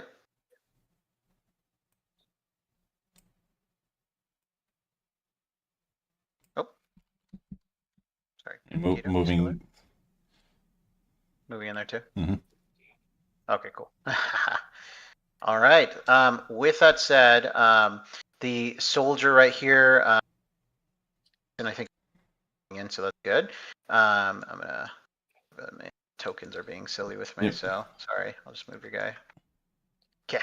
And then the soldier, he grabs one of his friends right here, and then the last one tries to come up. And then at that last moment, as his friend comes in and he reaches out, sorry, 1 second. Tuzi blasts through the roof and just shanks that guy right here in front of you guys. You all. And then the soldier hits the escape pod button, seals the door, and he's kind of like looks over at you guys and he's like, oh my god! And then you guys blast off into space, heading towards the Emergil planet. And that is the end of our one shot today. Yay! Yay. It's always funny with this mission. Everybody tries to and hit like attack the Vilorn at the bottom, and then as soon as there's almost double the amount of them, it's like, oh. So I was good tempted. times. Yeah. I you knew. were in. Yeah, and You would have gotten a couple. It was a sweet move. we would have gotten a couple, but at what cost? Yeah. I immediately think of the infamous Han Solo charge. Yeah. Like trapped in the hallway, trying to blast away everybody, and then jumps into the trash chute. Yeah. No, more of the turning around the corner, seeing a dozen stormtroopers, and then running right back with the same momentum. Oh my gosh, yes. It's fantastic. So, there was some things to do in the simulation room as well. There's ways to use your skills to like save people, right? Using infusion to maybe turn off some of the fires, the buildings, and different ways to use your powers that way. I'm glad to use, you got to use your powers in that way down there in a really cool way, right? That was awesome. I'm good at setting traps. It's fantastic, yeah. I'm glad we got that on the character sheet. Yeah. I do find it funny that this is the second time in the last year that I have done a one-shot and played a robot. I was wondering that. I think, yeah, you were playing. Was it Xiao Hu or was it just a different? I was playing Xiao Hu. Oh, and great! That's funny. It was basically a mechanical Iron Fist. In fact, as we were going through this, I kept thinking more Marvel than DC, which may have been the intent. Yeah. I think I even asked you guys that at one point when I interviewed you last about whether or not you were more Marvel guys or DC guys. But the setup that I saw with Xiao Hu, I knew what I needed to do with it. It is get the enemy's attention and keep their attention because I have more hit points, and focused a lot on taunting and a lot on Kara. It probably would have been trickier if I didn't use the full blast version of Kara so quickly. Because being able to effectively auto hit for 2 rounds, but burning through key is certainly a move. Yeah, it's a really good one. Yeah. Yeah. And I do like that there is an option for a recovering drive, because whenever even with games that have an MP system, there is a tendency to be too conservative with it. We call this kind of thing the rainy day paradox. Saving up for a rainy day even if it never comes. Another name for it could be for if you're more of a Final Fantasy guy, 99 megalixirs. I can't use one of my I can't use one of my megalixirs. What if I need it for later? He says during the final boss of the campaign. Right. Oh my gosh. Megalixir? Do you think I'm made of megalixirs? Pry my mega elixirs off my dead body. But we've all known that person who will hold on to a healing potion until the heat death of the universe. Some of us have been that person. Guilty. Yeah. Mm-hmm. I can think of at least Okay. 2 people here who are raising their hands in shame. Haha. There's no shame. No shame. No shame. Only save. Yeah, we I really mean, there might be a wanted little shame. Drive to allow for you to use your powers, like really use them. We found the elixir problem. We Yeah. used to have it was Not like only the elixir per- problem, but also reinforcing the playstyle. Yeah, exactly. We want you active. We want you in it, you Mhm. know, and feel like you have something to do. I will say, I think I shut down Indominus a little bit by making them terrible. But The U-turn was funny. yeah, like doop doop. But But yeah, it's pretty fun in that regard, and I think a big for me, anytime playing this is that we try to emphasize the thematics behind things too, so you can thematically play the superhero that you want to be, that kind of thing. And do so without drowning in, for lack of a better term, math, because Yeah. I've told you about my experience with, say, Mutants and Masterminds or Hero System, and the nightmare that is managing point costs for power creation, and how it's not exactly newcomer friendly. I'm especially looking at you, Hero System, and look, It's fine. I like Hero System, I like GURPS, I like Mutants and Masterminds, but whenever someone tells me that a game like Fate is too complicated for them, I feel like I have to break out my copy of Hero System 6th edition and hit them with it. Which, if you've seen that book, you know that that's not a light threat. Nice. Like, the character creation book is 500 pages. That's wild. Yeah. Oh, That is. Yeah, our book, our SCC's, coming out next summer, but it's we're looking at 250 pages with all our art and everything. But the real stuff you look at is maybe 30 pages. Yeah, it is. It is a front-loaded thing. Yeah. Which is why I often tell people that the total page count of various books can be deceptive. Like, you can have a 200-page book, but the stuff that you're really going to be focusing on is only 20. Exactly. Yeah. What matters?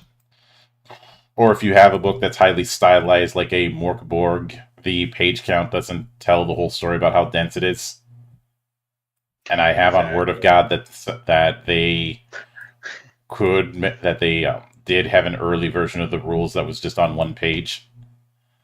Oh wow, that's crazy. Mm-hmm. Well, I mean, I heard of 1-page rules for like a Warhammer game kind of, but yeah, 1 page. Wow. Yeah.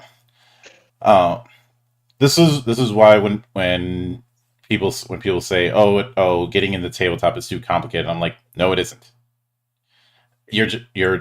That's just cope. Yeah. Cope, sieve, maul, cry about it, make excuses. For everybody, just any open feedback, we'd love to hear it. How'd you like it? How'd you like Super? I think the only thing I'd bring up is when it comes to drive recovery being only once per turn. If you're dealing with somebody who's trying to draw aggro, they're going to be hit a lot, and I would be fine with them not getting as much recovery in exchange for getting more opportunities to get it. Sure, yeah.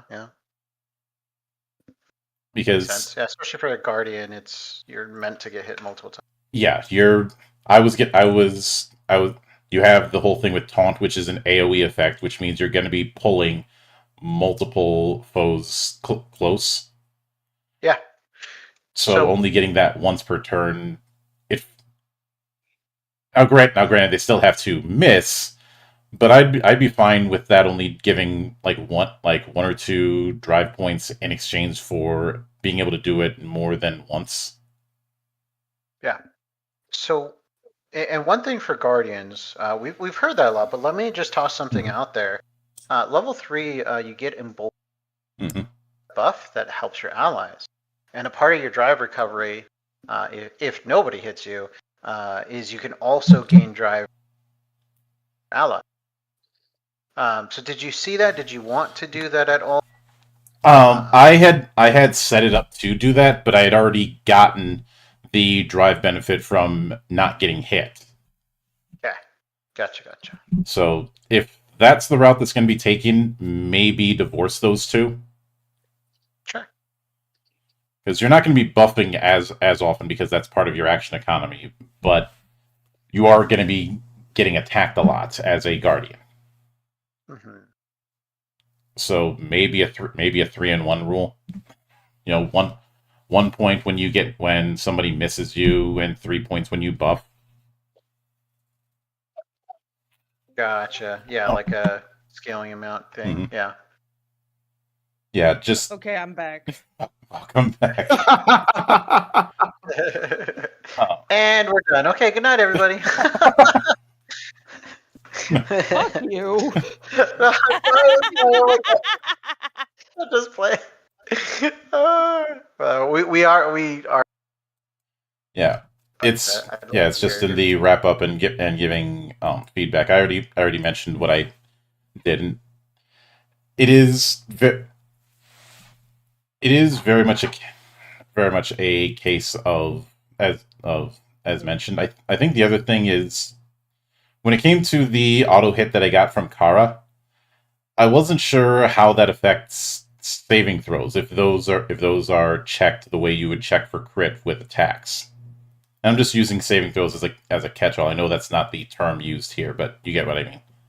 Yeah, stat checks. Mm-hmm. Yep. Mm-hmm. Yeah, so if you succeed those, then it failed to affect you, and it would still gain you drive. Yeah, I'm more referring to the full burn effect with Kara. Oh, okay. You know, where it auto hits. I wasn't sure how that affects cases where the enemy has to roll to avoid, like with key burst. Enemies automatically fail all checks again. Mm-hmm. So yeah, so for key burst, since it's a stat check, they fail that automatically because you're in the full Kara state. Yeah. Yeah.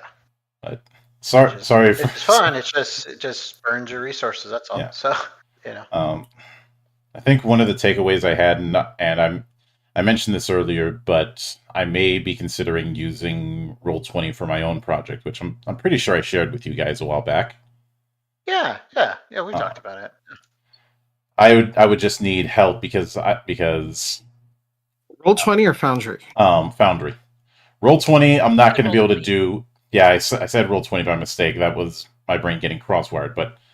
Oh, okay. I won't be able to. I was taking you Roll20. Cool. I won't be able to do Roll20 because that would require me doing HTML coding, and I haven't done that in years for reasons I have previously elaborated on. But with that said, was anybody else have any comments about Indominant before we wrap things up for the week?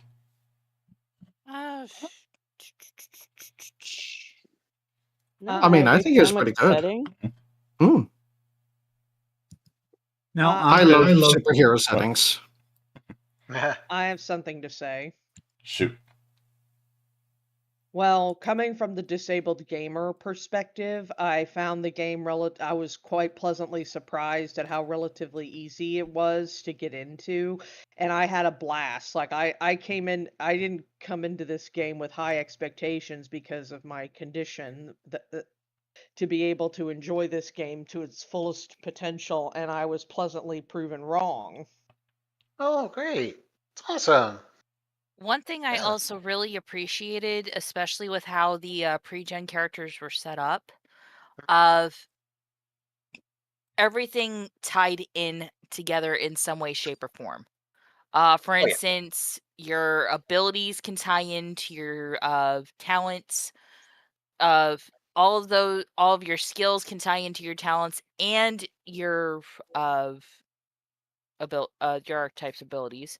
Let's see, the inherent effect came in handy, although I think I missed that on my initial roll when I first started rolling as Yeah. Serena. Yeah, you just started wiping people off the map. I mean. Okay, by the way, now that we are done with the game, you can ask Monk and Shiva. I have a I am exceedingly lucky with my rolls. You are The majority of exceedingly the time. lucky or exceedingly unlucky. There's never a middle ground. Never a middle, huh? Exactly. So That's did that great. buff I gave you before I left work in your favor? I never got to use it. What? Nope. Yeah. By the time it was my turn to come around again, we got pulled out of the out of a training simulation, which Yeah. was what that whole battle was. Yeah, if we had more Ah. time, Mhm. I'd Yeah. go to. It'd probably be 4 rounds of combat. Mhm. But yeah. But with that said, thank you again, Ricky, for volunteering your time to come back to the monastery for this. Yeah, anytime. I know that down the road I want to bring you on to kind of put the character creation through its paces with a particular roster that I hinted at in the past, just to test out how flexible the system is. I've done this with other games, Yeah, that's great. but Yeah, would love to help with Mhm. kind of character building or super building and yeah, kind of theory crafter the perfect team. perfect is the Yeah, enemy of I'm good. happy to play. Mhm. Yeah, but And I'm happy to play with everybody too. So if you ever want to hit me up or anything, and maybe oh yeah, games or let me know. Please add me, guys. I'm yeah, happy to. oh yeah, and of course. With that said, a sincere thanks to everyone who took the time out of their schedule to come all the way to my monastery and enjoy the madness that happens here. And there will be plenty more where that came from, as there always is here, on the open bar of the internet. But until then, on behalf of the good brothers present and not present, my name is Mildra. I am your gaming monk. Stay fucking frosty, everybody. Bye-bye. Bye. Bye-bye. Bye. Thank you.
Namo Butsu